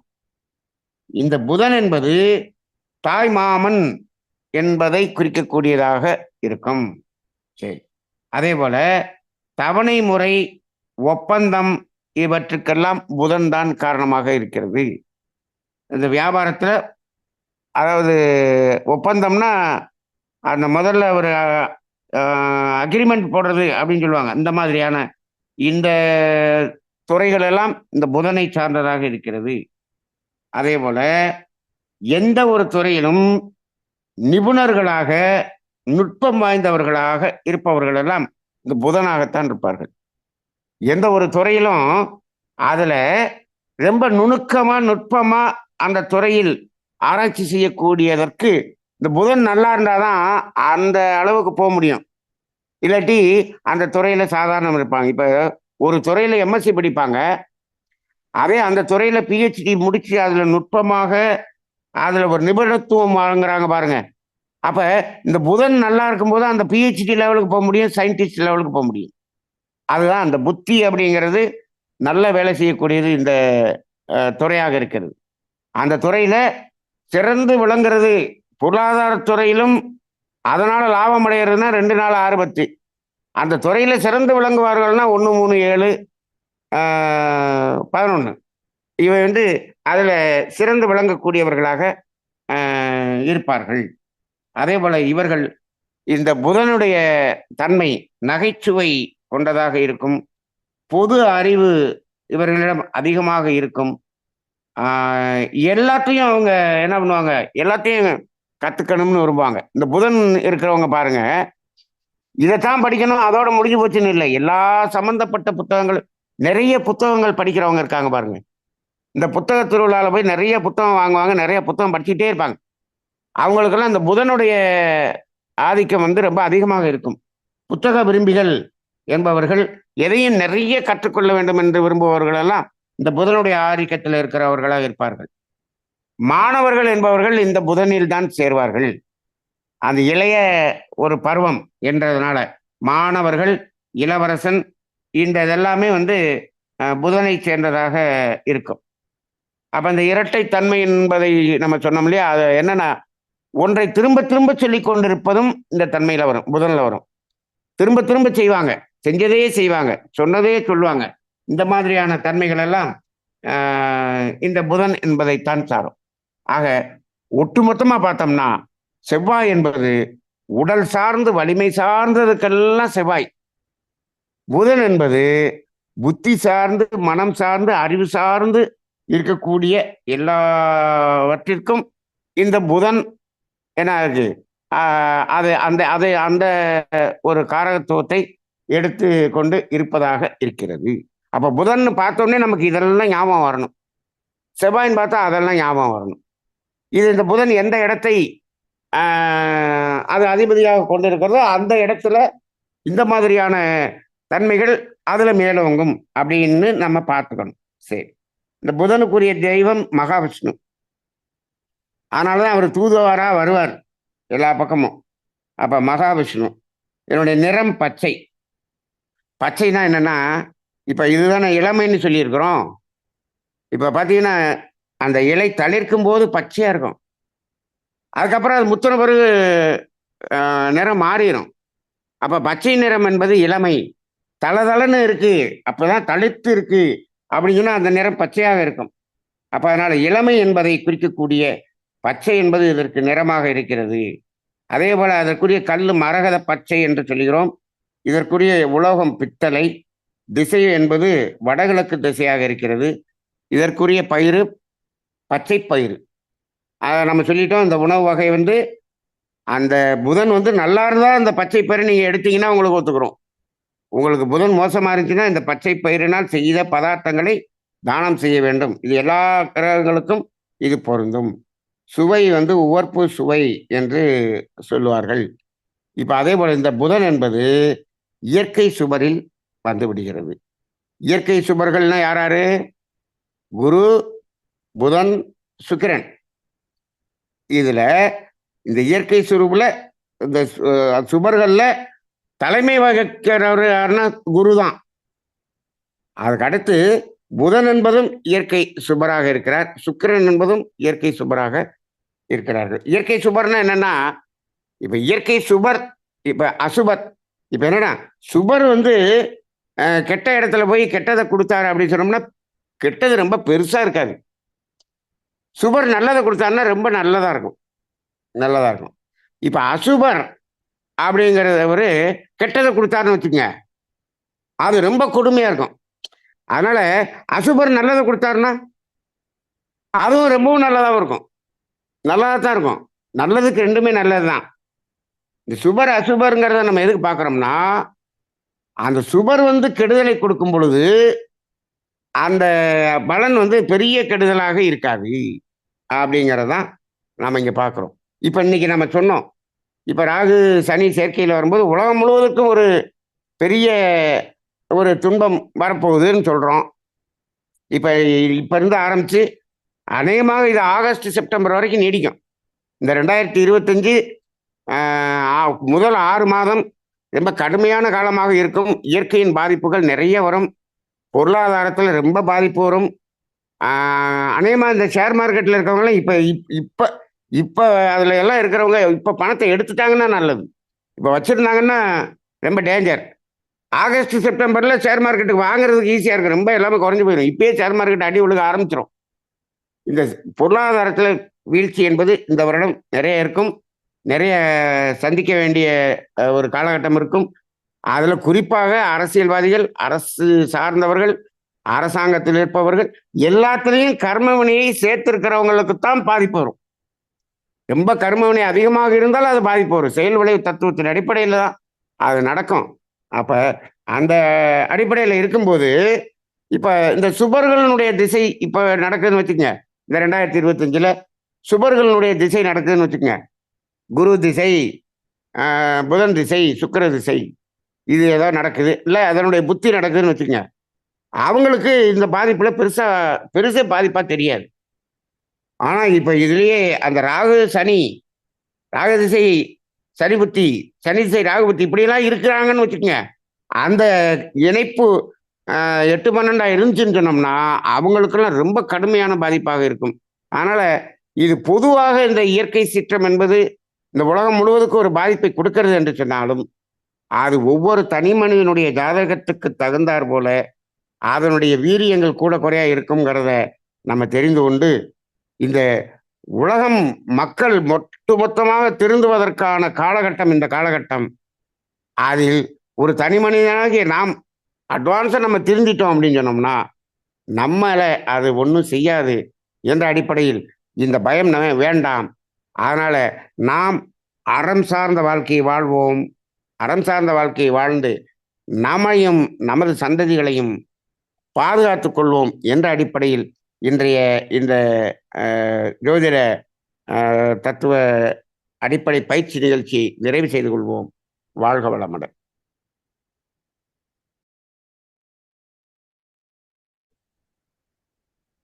தியானமே யோகம், யோகமே ஞானம். தமிழ் ஆனந்த யோகம். வாழ்க வளமுடன். இதுவரை ஜோதிட ஞானம் அடிப்படை பயிற்சியை வழங்கிய ஜோதிட ஆச்சாரியா நன்மணியாயா அவர்களுக்கு தமிழ் ஆனந்த யோக அது தொண்டர்கள் அனைவரின் சார்பாக நன்றிகளை தெரிவித்துக் கொள்கிறோம். ஜோதிட ஞானம் அடிப்படை பயிற்சியில ஒவ்வொரு கிரகங்களுடைய காரகத்துவத்தை வரிசையாக ஒவ்வொரு கிரகமாக ஐயா ரொம்ப தெளிவா எல்லாருக்கும் புரிகிற மாதிரி சொல்லிட்டே வர்றாங்க. முதல்ல சூரியன், அடுத்ததாக சந்திரன், செவ்வாய். இப்போ இன்னைக்கு நம்ம பயிற்சியில புதன் அப்படின்ற கிரகத்தை பத்தி நம்ம நல்லா தெரிஞ்சுக்கிட்டோம். இப்போ இந்த காரகத்துவத்தை இதெல்லாம் நம்ம மனசுல வச்சுக்கிட்டாதான் நம்ம ஜோதிடம் பாக்குறதுக்கு ரொம்ப ஈஸியா இருக்கும். முதல்ல ஐயா இந்த கிரகணத்தை பத்தி சொன்னாங்க. அது ஐயாவே நல்லா தெளிவா சொல்லியிருக்காங்க. அதனால திரும்ப நான் சொல்ல வேண்டிய அவசியம் இல்லை. இப்போ புதன் அப்படின்ற கிரகத்தை பத்தி மட்டும் ஒரு சின்ன ரீகாப் பார்த்துக்கலாம். புதன் அப்படின்ற இந்த கோள் மிக ரொம்ப சின்னது. சூரியனுக்கு அது ரொம்ப பக்கத்துல இருக்கு. அந்த அதனுடைய வெப்பநிலை வந்து ரொம்ப அதிகமாக சூரியனுக்கு பக்கத்துல இருக்கிறதுனால அதனுடைய வெப்பநிலை வந்து அதிகமாக இருக்கும் அப்படின்னு சொல்லியிருக்காங்க. அதுக்கு வந்து துணைக்கோள்கள் கிடையாது. 88 நாள்ல அது சுத்தி வரும். இப்போ நம்ம பூமியில இருந்து பார்க்கும்போதுதான் என்னென்ன கோள் எங்க இருக்கு அப்படின்ற ஒரு நிலையை வச்சுதான் நம்ம வந்து இதெல்லாம் பார்க்கிறோம். இப்ப இந்த புதன் அப்படின்ற கோள் அது வந்து என்னன்னா புதனை வந்து புத்திகாரகன் அப்படின்னு சொல்லுவாங்க. புதன் வந்து ஐயா வந்து சொன்னாங்க அந்த கம்யூனிகேஷன் தகவல் தொடர்பு அந்த அந்த இதை வந்து புதன் காரகத்துவம் தான் அது தகவல் தொடர்பை சொல்றாங்க. அது வந்து இரட்டைத்தன்மை வாய்ந்தது அப்படின்னு சொல்லிட்டாங்க. அலிகிரகம் அப்படின்றது நமக்கு ஏற்கனவே அது வந்து நமக்கு தெரியும். அதனால வந்து அவங்களுடைய மனநிலை வந்து ஒரு உறுதியான நிலைப்பாடுல இருக்காது. அஹ் இந்த பக்கம் அந்த பக்கமும் அவங்க வந்து மாறக்கூடிய ஒரு நிலையாக இருப்பார்கள் அப்படின்னு சொல்லிட்டு சொன்னாங்க. அதுக்கு காரணமும் ஐயா சொன்னாங்க. புதன் அப்படின்ற அந்த கோளுடைய வெப்பநிலை பகல்ல வந்து அவ்வளவு டிகிரி அதிகமாகவும் இரவுல வந்து -175 டிகிரி அப்படின்னும் போது ரொம்ப ஐஸ் கட்டியாக இருக்கக்கூடிய அந்த ஒரு நிலை. அப்போ இந்த 2 நிலை மாறி இருக்கிறதுனாலதான் அந்த இரட்டைத்தன்மை உடையது அப்படின்றது வந்து இது ரொம்ப புதுசான ஒரு முக்கியமான ஒரு தகவலாக ஐயா வந்து இன்னைக்கு எனக்கு சொல்லியிருக்கிறாங்க. அப்புறம் வந்து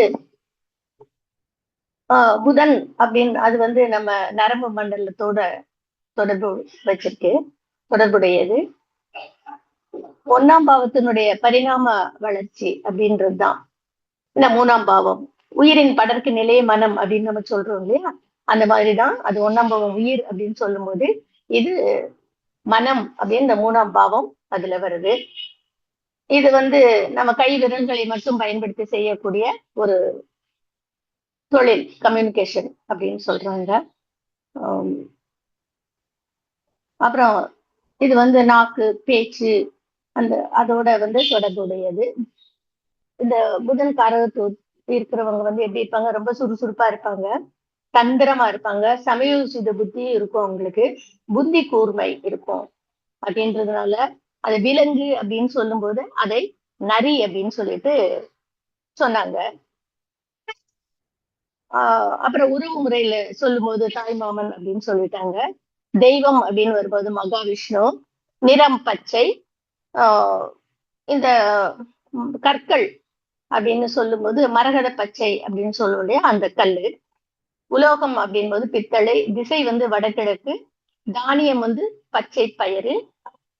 சுவை வந்து உவர்ப்பு சுவை அப்படின்னு சொல்லிட்டு அதனுடைய காரகத்துவம் சொல்லியிருக்கிறாங்க.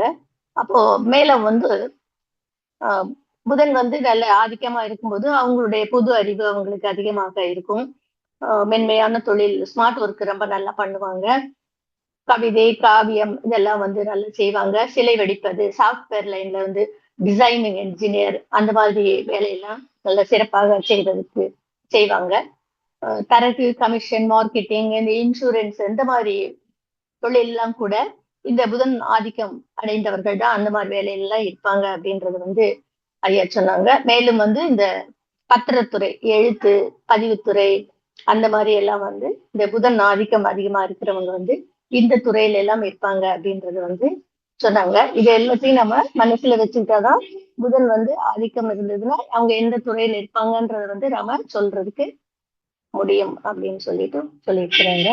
அப்புறம் இந்த இயற்கை சுபர்கள் அப்படின்னா குரு, புதன், சுக்கிரன் அப்படின்னு சொன்னாங்க. இந்த சுபர்களுடைய திசாபுத்தி நடக்கும்போது நமக்கு வந்து இந்த ஐயா சொன்ன மாதிரி இந்த கிரகண காலத்தில் இந்த ராகு பயணிக்கக்கூடிய இந்த காலத்தில் வந்து நமக்கு வந்து பாதிப்புகள் வந்து கொஞ்சம் கம்மியா இருக்கும். ஆனாலும் அதுக்கு மூலமா வந்து நம்மளுடைய கருமைய தூய்மை தான் ரொம்ப முக்கியம். தனி மனிதன் வந்து நம்ம வந்து இந்த கருமையத்தை தூய்மையா வச்சிருக்கும் போது வாழ்க்கையில இருக்கும்போது அது நமக்கு வந்து அந்த தாக்கத்துல இருந்து நாம வந்து கொஞ்சம் பாதுகாப்பா இருக்க முடியும் அப்படின்றத வந்து ரொம்ப தெளிவா ஆணித்தரமா சொல்றாங்க. இதேதான் ஐயா வந்து அடிக்கடி சொல்லிட்டே இருக்காங்க.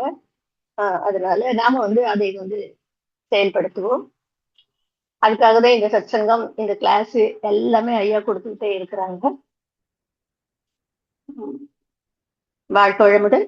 இது போதும்னு நினைக்கிறேன்.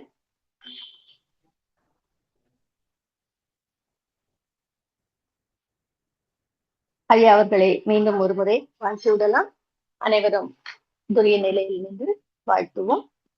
இதுவரை நமக்கு ஜோதிட ஞானம் அடிப்படை பயிற்சியை வழங்கிய இறைஞான ஆசிரியர் நன்மணி ஐயா அவர்கள் வாழ்க வளமுடன். நன்றியுணர்வோடு ஐயா அவர்களை வாழ்த்துவோம். வாழ்க வளமுடன். ஐயா இப்ப வந்து கொஸ்டின் ஆன்சர் வச்சுக்கலாமாங்க ஐயா? வாழ்க வளமுடன். வாழ்க வளமுடன். கேள்வி கேட்க விரும்பும் மாணவர்கள் ஹேண்டில் செய்யலாம்.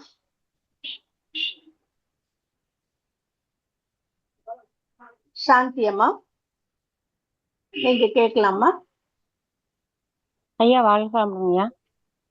வாழ்க வளமுடன். சொல்லுங்க ஐயா. நன்றிங்க ஐயா. இந்த பாவங்கள்னு சொல்றீங்க, அது வந்து ஒவ்வொரு காலகட்டத்துக்கு மாறுமாங்கய்யா? அது பிறந்ததுலயே அந்த பாவம் அப்படியே இருக்குமாங்கய்யா? பாவங்கள் வந்து மாறாதுங்கம்மா. பாவங்கள் வந்து அப்படியே தான் இருக்கும். நாம பிறக்கும் போது அந்த 12 பாவங்கள் எப்பயும் ஒரே பாவங்கள் தான்.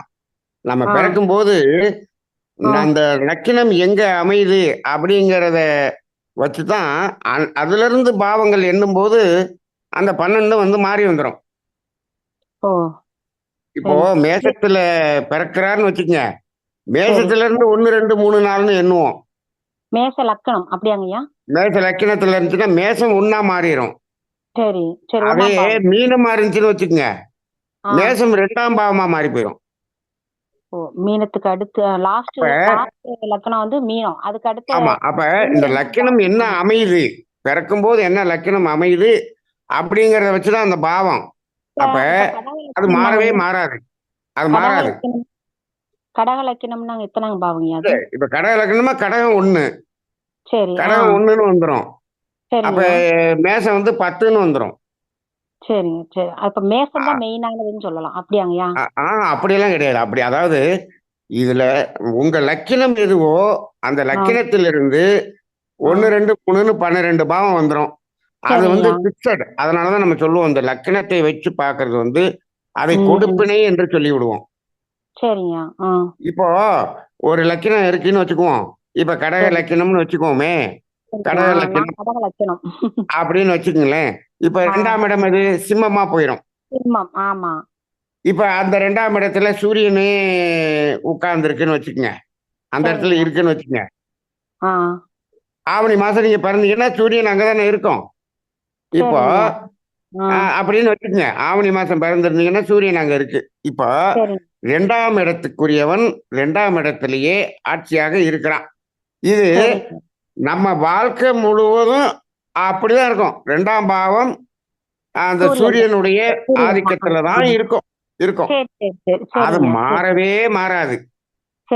ரைட்டுங்களா? அப்ப நம்ம பிறந்த போது எழுதப்பட்ட ஜாதகம் அந்த 12 பாவங்கள் அப்படியே தான் இருக்கும். மாறுறது எப்படின்னா, சூரிய திசை வந்தா சூரிய திசை வரும், அடுத்து சந்திர திசை வரும், அடுத்து செவ்வாய், இந்த திசைகள் மாறிக்கொண்டே இருக்கும். அப்ப கிரகங்கள் மாறிக்கொண்டே இருக்கும். அது கொடுக்க வேண்டியது இப்ப இப்ப இப்ப 10ஆம் பாவம் அப்படின்னு வச்சுக்கோங்க. இப்ப கடக லக்கினத்துக்கு 10ஆம் பாவம்ங்கிறது மேசம். அந்த இடம், அந்த இடத்துல ஒரு நல்ல கிரகம் உட்கார்ந்து இருக்குன்னு வச்சுங்க. அப்ப 10ஆம் பாவத்தினுடைய இடம் வந்து அற்புதமான இடம்.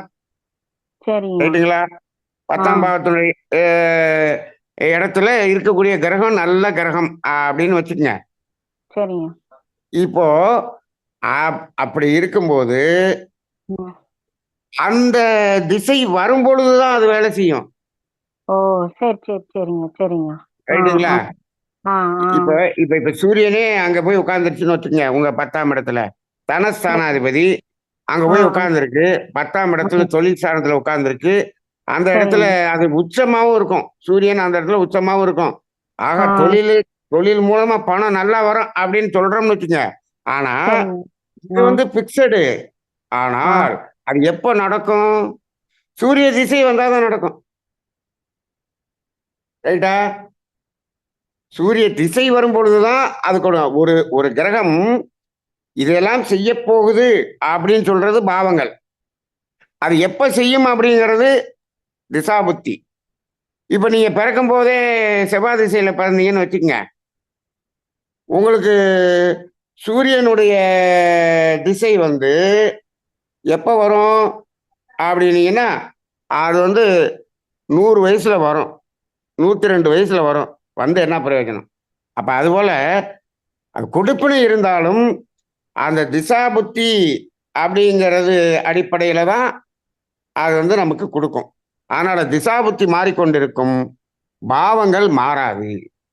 வாழ்க வளமுடன். வாழ்க வளமுடன். நன்றி அம்மா.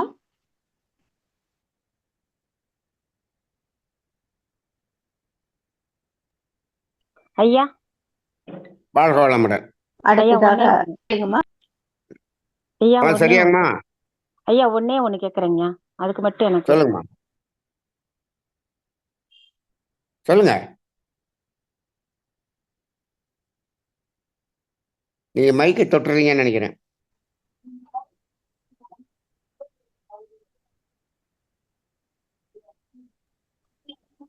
ஐயா வாழ்க வளமுடன். சொல்லுங்க, சொல்லுங்க. ஐயா எனக்கு வந்து எப்படின்னாங்கய்யா, அதாவது நிலங்கள், அதாவது அசையா சொத்து மாதிரி இருக்குங்கய்யா. எனக்கு இப்ப பணம் தேவைப்பட்டாலும் அதை வந்து ஒண்ணுமே என்னால பண்ண முடியல. ஒண்ணு விலை ரொம்ப குறைச்சு கேக்குறாங்க, இல்லைன்னா எனக்கு அது விக்கிறதுக்கு தோது இல்லாம இருக்கு. இந்த மாதிரி சூழ்நிலையில எப்படிங்கய்யா நான் நடந்துக்கணும்? ஏற்கனவே உங்ககிட்ட அதை கேட்டிருக்கேன் முன்னால.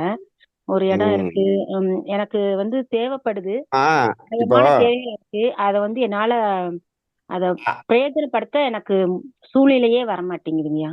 வரமாடி. அப்ப இப்ப இப்ப இப்ப நம்ம என்ன சொல்றோம்? 2ஆம் பாவம் வந்து கையில புரள்ற பணம் சொல்றோம், ரைட்டுங்களா? 4ஆம் பாவம் தேங்கறதுன்னு சொல்றோம், 6ஆம் பாவம் ரொம்ப தேங்கறதுன்னு சொல்றோம், இப்ப அதிகமா தேங்கறதுன்னு சொல்றோம். இப்ப சரிங்க. இப்ப உங்களுக்கு 2ஆம் பாவத்துல நல்ல ஒரு ஆக்டிவேஷன் இல்லாம அங்க இருந்துச்சுன்னு சொன்னோம்னா, இது பரம்பரையா அங்க இருந்து வந்திருக்கும். அத நம்ம பணமா மாற்ற முடியாம இருக்கும். உங்களுக்கு கையில பெறணும்னா 2ஆம் பாவம் நல்லா இருக்கணும். அது சுய சம்பாத்தியங்கய்யா. பரம்பரை சொத்து எதுவுமே இல்ல. சுய சம்பாத்தியமா இருந்தாலும் நீ அது 4ஆம் பாவமா 6ஆம் பாவமா மாத்திட்டீங்க. சரிங்கய்யா. சரி சரி. அதை திருப்பி 2ஆம் பாவமா கன்வெர்ட் பண்றதுக்கு முடியலன்னா, 2ஆம் பாவம் உங்களுக்கு அவ்வளவு வீரியமா இல்லை அப்படிங்கும்போது அது மாற்ற முடியாது. இப்போ நீங்க ஒரு வார்த்தை சொன்னீங்க, அது விலை போக மாட்டேங்குது அப்படின்னு சொன்னீங்க. நீங்க மாத்தணும் அப்படின்னு சொன்னோம்னா நீங்க என்ன பண்ணணும்? அது நம்ம கர்மவினை. அது இருக்கிற விலைக்கு கொடுத்துடணும்னா நீங்க கொடுத்துடலாம். சரிங்க. கிடைக்கிற விலைக்கு. அது விலை கம்மியா கேட்கறாங்களே அப்படின்னா நீங்க என்ன பண்றீங்க? நீங்க 2ஆம் பாவமா இல்ல, நீங்க 4ஆம் பாவமா இருக்கிறீங்கன்னு அர்த்தம். தேங்குற பாவமா இருக்கும். தேங்குற பாவமா இருக்கும். உங்க மனசு வந்து தேங்குது. ஏன்?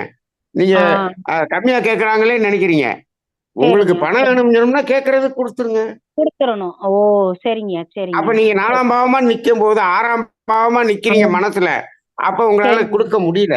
அதுவே நீங்க 2ஆம் பாவமா மாறினீங்கன்னா, ரைட்டு இன்னைக்கு நமக்கு வேணும், பரவாயில்லன்னு கொடுப்போம் கொடுப்போம். அவ்வளவுதாங்கம்மா. ரொம்ப நன்றிங்க. ரொம்ப நன்றி. வாழ்க.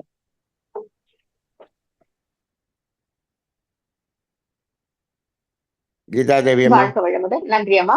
அடுத்ததாக ரெட்வின். ஐயா வாழ்க வளமுடன். வாழ்க வளமுடன். ஐயா கிரகண தோஷம் சொல்றாங்க இல்லையா? என்னங்கய்யா? கிரகண தோஷம்னு சொல்றாங்கல்ல.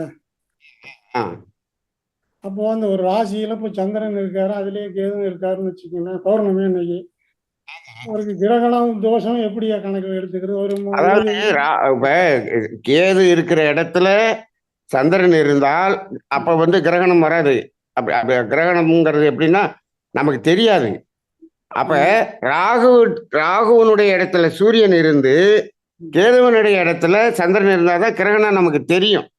அப்படியேதான் இருக்கு. ஒருத்தருக்கு அதாவது மகரத்துல வந்து சந்திரனும் கடகத்துல சூரியனும் இருக்காங்க.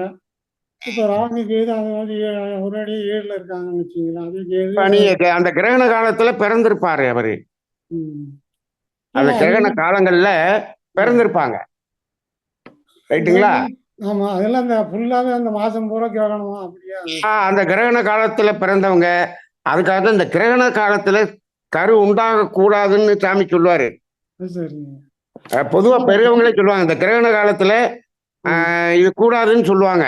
அமாவாசை பௌர்ணமியிலேயே நம்ம தாம்பத்தியம் கூடாதுன்னு சொல்லுவாங்க, கரு உருவாக கூடாதுன்னு சொல்லுவாங்க.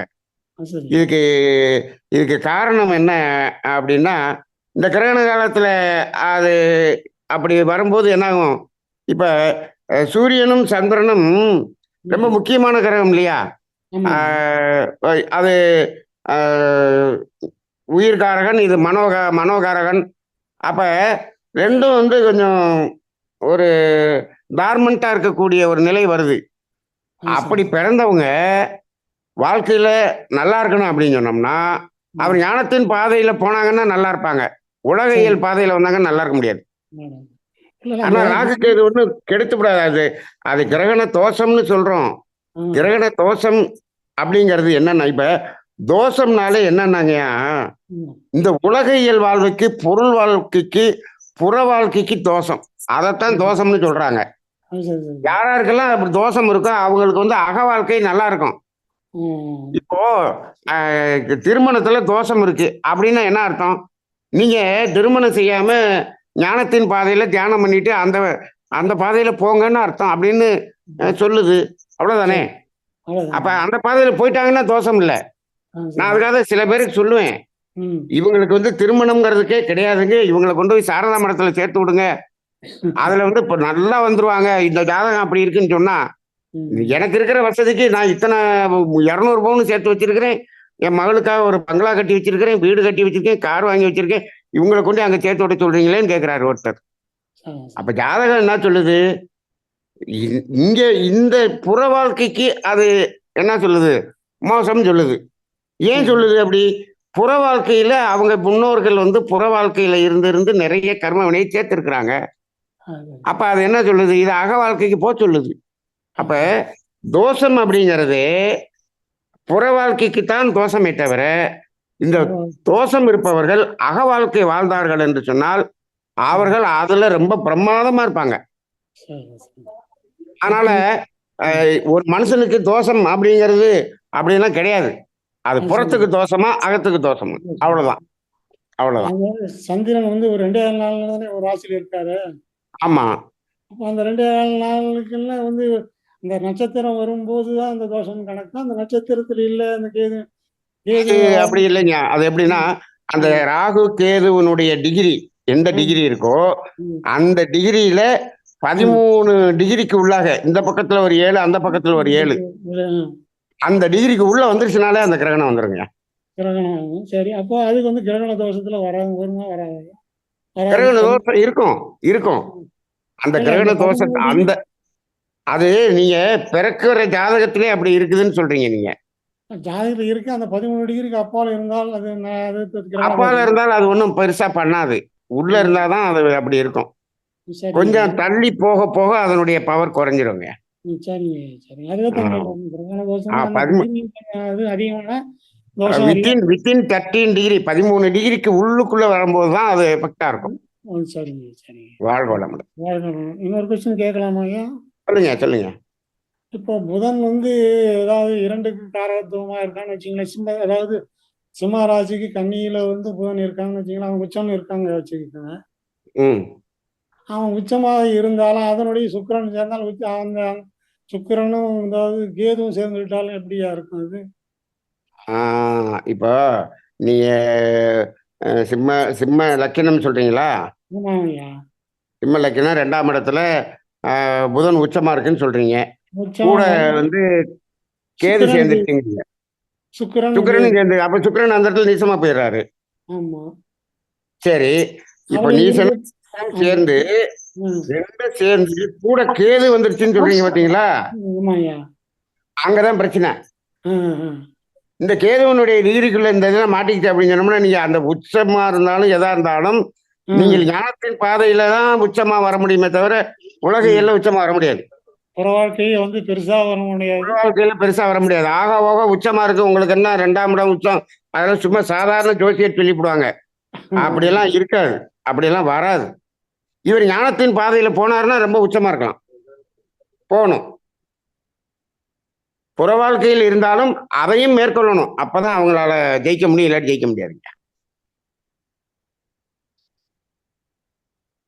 வாழ்க வளமுடன்.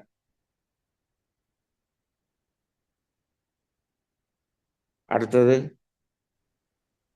மகாதேவன்.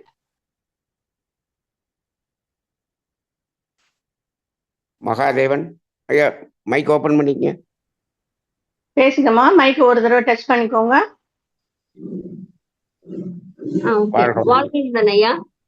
சொல்லுங்கம்மா சொல்லுங்கம்மா.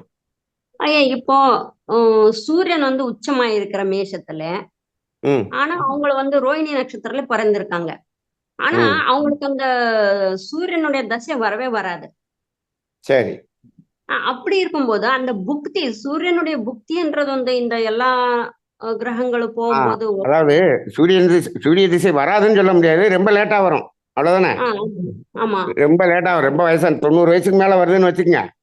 ஆமா சரி, அதனால பிரயோஜனம் இல்லை. அப்ப அது என்ன பண்ணும்னா, ஒவ்வொரு திசைகளிலும் அந்த சூரிய புத்தி வரும் பொழுது அதனுடைய பலனை கொடுத்து விடும்.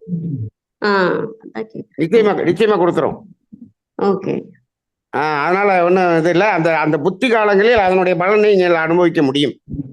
Okay sir. வாழ்க வளமுடன். தேங்க்யூ ஐயா. வாழ்க வளமுடன். வாழ்க கீதா வளமுடன். தேவியம்மா.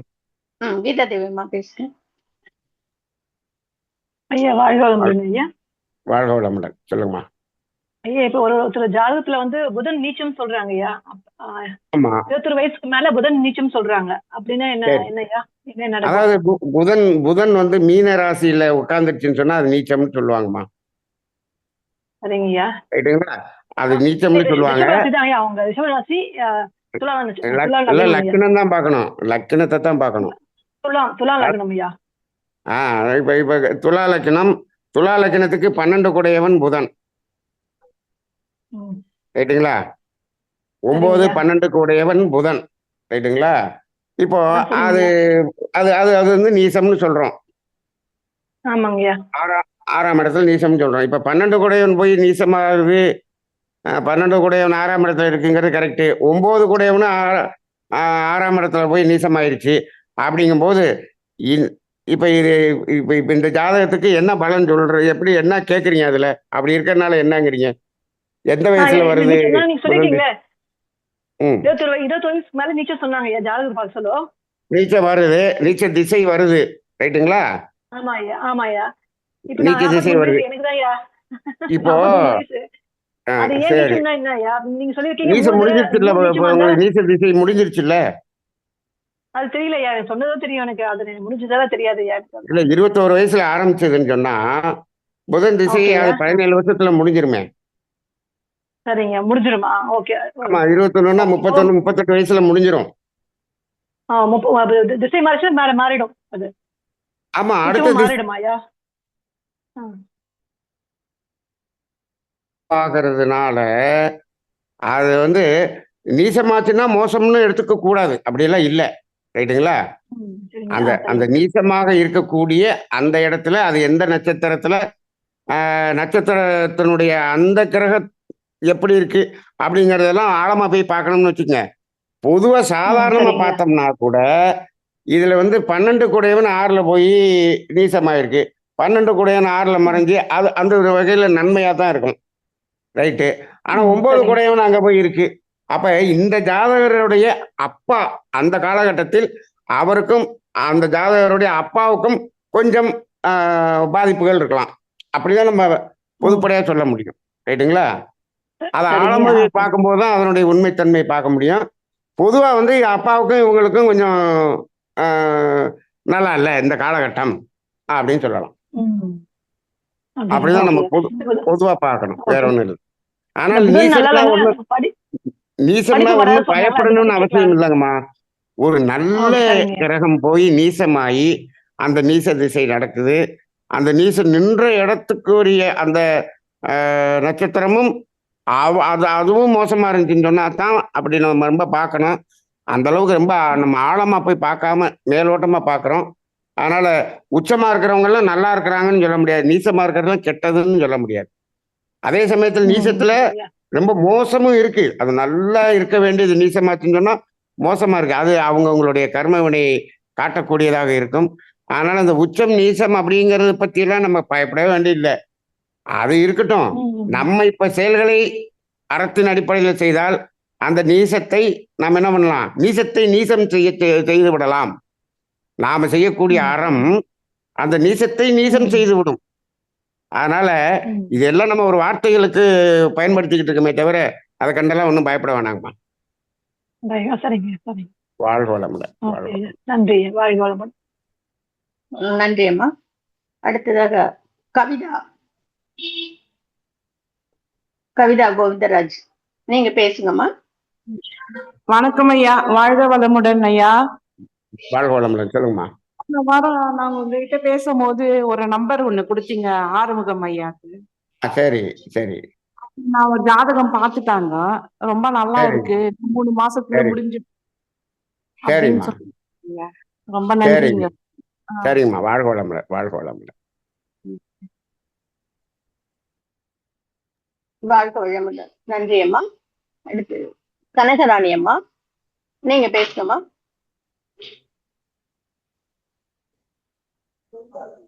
ஐயா வாழ்க வளமுடன். வாழ்க வளமுடன். சொல்லுங்கம்மா. ஐயா இப்ப ஜாதகம் இதெல்லாம் இந்த பொருத்தம் இதெல்லாம் பாக்குறோம். இப்ப ஜாதகம் இருக்கிறவங்களுக்கு வந்து இவ்வளவு பாக்குறோம், உச்சத்துல இருக்கு நீச்சத்துல. இப்ப ஜாதகமே இல்லாம இருக்கிறவங்களுக்கு இப்ப பொருத்தம் பேர் ராசி மட்டும் பார்த்து இப்ப கல்யாணம் பண்றாங்க. இப்ப அவங்களோட எதிர்காலமோ இப்ப அவங்க இதையெல்லாம் எப்படிங்கய்யா நம்ம கணிச்சுக்கிறது?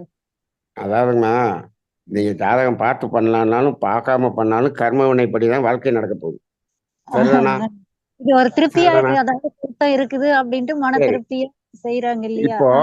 இப்ப நீங்க இப்ப கல்யாண விஷயம் 7ஆம் பாவம் மோசமா இருக்கு. இவரு கல்யாண ரீதியாக மனை கல்யாண வாழ்க்கை ரீதியாக இவர் கஷ்டத்தை அனுபவிக்கணும்னு இருக்குன்னு வச்சுக்கோங்க. அப்ப கஷ்டமான மனைவி தானே வரும். சரி கஷ்டமான மனைவி தான் வரும். அப்ப நீங்க ஜாதகத்துல ஜாதகம் பார்த்தா மட்டும் எப்படி நல்ல ஜாதகத்தை பொருத்திடுவீங்க நீங்க அப்படின்னு ஒரு கேள்வி நீங்க கேட்கணும். சரி சரிங்க. அப்படிதானே? இந்த கேள்வி எல்லாருக்குமே இருக்கு. எப்பா ஜாதகம் பார்க்கலனாலும் உனக்கு விதிப்படி தானேப்பா வரப்போகுது. ஆமா. அப்ப அது பொருத்தம் பார்த்து கல்யாணம் பண்ணா பொருத்தம் பார்க்கலன்னா பேரு பொருத்தமும் பார்க்கலன்னா என்ன? உனக்கு நல்லா இருக்கணும்னு இருந்தா நல்லதான் வரும் அப்படின்னு சொல்லிடலாம். சரி சரி. எதுக்கு இப்ப இந்த ஜாதகத்தை பார்க்கணும் அப்படின்னு ஒரு கேள்வியை கேட்டீங்கன்னா அதுக்கு என்னுடைய பதில் என்னன்னா, இதுல 7ஆம் பாவ ரீதியாக நீங்கள் நல்லா இல்ல, 7ஆம் பாவம் நல்லா இல்ல. உங்களுக்கு திருமணம் சார்ந்ததுல, திருமண வாழ்க்கை சார்ந்ததுல ஏதோ ஒண்ணு நீங்க அனுபவிக்க வேண்டியிருக்கு, கஷ்டத்தை அனுபவிக்க வேண்டி இருக்கு அப்படின்னு வச்சுக்கங்க. சரிங்க. அப்ப என்ன பண்ணலாம்னா, நாம 7ஆம் பாவ ரீதியாக நமக்கு மோசமா இருக்குன்னு தெரியும் போது நம்மை விட நமக்கு பொண்ணு அப்படி இருக்கணும், இப்படி இருக்கணும், இவ்வளவு வசதியா இருக்கணும், இவ்வளவு கலரா இருக்கணும், அவ்வளவு மூக்குமுடியா இருக்கணும், இப்படி இருக்கணும் அப்படிலாம் எதிர்பார்க்கறோம் பாத்தீங்களா? உனக்கு ஏற்கனவே 7ஆம் பாவம் சரியில்லை, அதனால இதெல்லாம் இல்லாத பொண்ணா இருந்தாலும் பரவாயில்லன்னு ஏத்துக்கப்பா, உனக்கு ஏற்கனவே சரியில்லை, அப்படிதான் அதை பொருத்தணும். சரி சரிங்க. இப்ப என்ன பண்ணிடுறோம், இது எல்லாத்தையும் நம்ம அதாவது அந்த துன்பத்தை புறத்துல நீங்க அனுபவிச்சுட்டீங்கன்னா அகத்துல நீங்க நல்லா இருப்பீங்க. இதுக்குதான் பொருத்தம் பார்க்கறதே தவிர நல்ல ஜாதகத்தை பொறுத்து என் ஜாதகம் தான் நல்லா இல்லை 7ஆம் பாவம், நல்ல 7ஆம் பாவம் நல்லா இருக்கிற ஜாதகத்தை எனக்கு பொறுத்துங்க அப்படின்னு காசு கொடுத்து பொருத்த சொன்னோம்னா ஜோசியர் பொருத்த முடியாது. அப்படியெல்லாம் முடியாது. அப்ப இயற்கையை இயற்கையினுடைய இதை மாறுமா? அப்படி இல்லை. நீங்கள் ஏதாவது ஒண்ணு விட கொடுக்கணும். அப்ப என்ன ஆகுது, உங்களுக்கு இதுல இந்த பாவம் சரியில்லைன்னா புறத்தில் அந்த பாவத்தை நீங்கள் என்ன பண்ணுங்க, அதை ஏற்றுக்கொள்ளுங்கள். அது அகத்தை சரி செய்து விடும். நீங்க புறத்துல இது எல்லா பேரும் என்ன எல்லாம் அப்படி எல்லாம் பார்த்துருவீங்க, அகத்துல சண்டை போட்டு கிடக்குறாங்க. அப்ப இந்த பொருத்தம் இல்லாததை புறத்தில் எப்படி அதை பொருத்துவது என்பதுதான் ஜாதகமே தவிர, இது நம்ம நல்லா இல்லைன்னு தெரிஞ்சுன்னா அதுக்கு தகுந்த மாதிரி அந்த புறத்தை விட்டு கொடுத்து அகத்தை சரி செய்து கொள்வதற்குத்தான் இந்த பொருத்தமே தவிர, மற்றபடி ரொம்ப திறமையா நான் கொண்டாங்க, நீங்க 100 ஜாதகம் கொண்டாங்க, நல்ல ஜாதகத்தை நான் பொருத்தி காமிக்கிறேன் அப்படின்னு நான் பொருத்தி கொடுத்துருவேன். ஆனா நடக்காது. அது நடக்குங்கிறதுக்கு உத்தரவாதம் இல்லை, நடக்காது. அப்படியெல்லாம் திறமையெல்லாம் பொருத்த முடியாது. அப்படின்னா நம்ம இறைவனுடைய செயல்வழி தத்துவத்தை மீறி நடக்கிற மாதிரி இருக்கும். அப்ப நீ ஏதாவது ஒண்ணு விட்டு கொடுக்காமல் ஒன்றை விட்டாமல் ஒன்று கிடைக்காது. அப்ப புறத்தை விடுங்கள், அகம் சரியாகிவிடும். அப்படி பொருத்துறதுக்கு தான் பொருத்தம் பார்க்கறது, வேற ஒண்ணும் இல்லைங்கம்மா. அப்ப நம்ம இப்ப ஜாதகம் இல்லாதவங்களுக்கு தானாவே அந்த மாதிரிதான் அமையும். இப்ப 7ஆம் பாகம் ஒருத்தருக்கு சரி இல்ல, இப்ப அவங்களுக்கு ஜாதகம் இல்லைங்கய்யா, அப்ப தானாவே அந்த ஆமா, மாதிரி அமையும். தானா அமையும்னா அவர் ம். வந்து எனக்கு இப்படி படிச்சு இப்படி வந்து அப்படிதான் எதிர்பார்த்து கல்யாணம் பண்ணாருன்னு வச்சுக்கங்க, சரிங்க. புறத்துல அவருக்கு புறமெல்லாம் கிடைச்சிடும், அகம் கிடைக்காது. கிடைக்காது. சரி சரிங்க. புரியுது அவ்வளவுதான். புரியுது. சரி. அதனால இப்ப நம்ம வந்து ம். இப்ப இப்ப காலத்துல வந்து புறத்துல ரொம்ப எதிர்பார்ப்புகள் கூட போயிருச்சு. அதனால அகத்துல ம். சரியா வாழ்ந்து வாழ்க்கை கிடைக்காது. புறம்தான் கிடைச்சிரும், அகம் கிடைக்காது. கிடைக்காது. சரி. ரெண்டையும் பேலன்ஸா பண்றதுக்கு தான் நம்ம பொருத்தம் பார்க்கறோம், வேற ஒண்ணும் இல்ல. சரி சரிங்க. புரிஞ்சு. ஏன்னா இப்ப எனக்கு தெரிஞ்ச ஒரு கொஞ்சம் பேர்ல இந்த மாதிரி ஜாதகம் இல்லாம ஜாதகம் இருந்து கூட என்ன பண்ணாங்க, பேர் ராசிக்கு மட்டும் பொருத்தம் பார்த்துட்டு கல்யாணம் பண்ணாங்க. அவங்களாம் கொஞ்சம் எல்லாருமே சிரமத்துல இருந்தாங்க. ஏதோ 1-2 பேர் தான் நல்லா இருந்தாங்க பேர் ராசியில. மத்தவங்களும் சிரமத்துல தான் இருந்தாங்க. அந்த ஒரு சந்தேகத்துக்கு தாங்க கேட்டேன். அதேதான். நீங்க ஜாதகம் பார்த்து பொருத்தம் பார்த்தவங்களும் நிறைய பேர் நல்லா இல்ல. அப்ப இப்ப எல்லாமே பொருத்தம் வந்து புற ரீதியாகத்தான் பார்க்கப்படுகிறதே தவிர அகரீதியாக ஜோசியர்களே பார்க்கறது இல்ல. சரி சரிங்க. ஆமாங்க. ஆமா. அதனால வந்து இந்த அகம் புறம்ங்கிற அந்த பிரிவு வந்து ஜோசியர் எத்தனை பேர் சொல்றாங்க? இன்னைக்கு நம்ம தான் பேசிட்டு இருக்கோம் அகம் புறம்னு. ஆனா ஜோசியர்கள் புறத்தை மட்டுமே வச்சு ஜோதிடம் பார்த்துக்கிட்டு இருக்கிறாங்க. அப்ப அது ஜோதிடத்துல ஒன்றும் பலன்னா சரியா வராதுங்க. வாழ்க வளமுடன். வாழ்க வளமுடன். நன்றி அம்மா. ஐயா நிறைவு செய்து கொள்ளாங்க ஐயா. நிறைவு செய்யலாம்.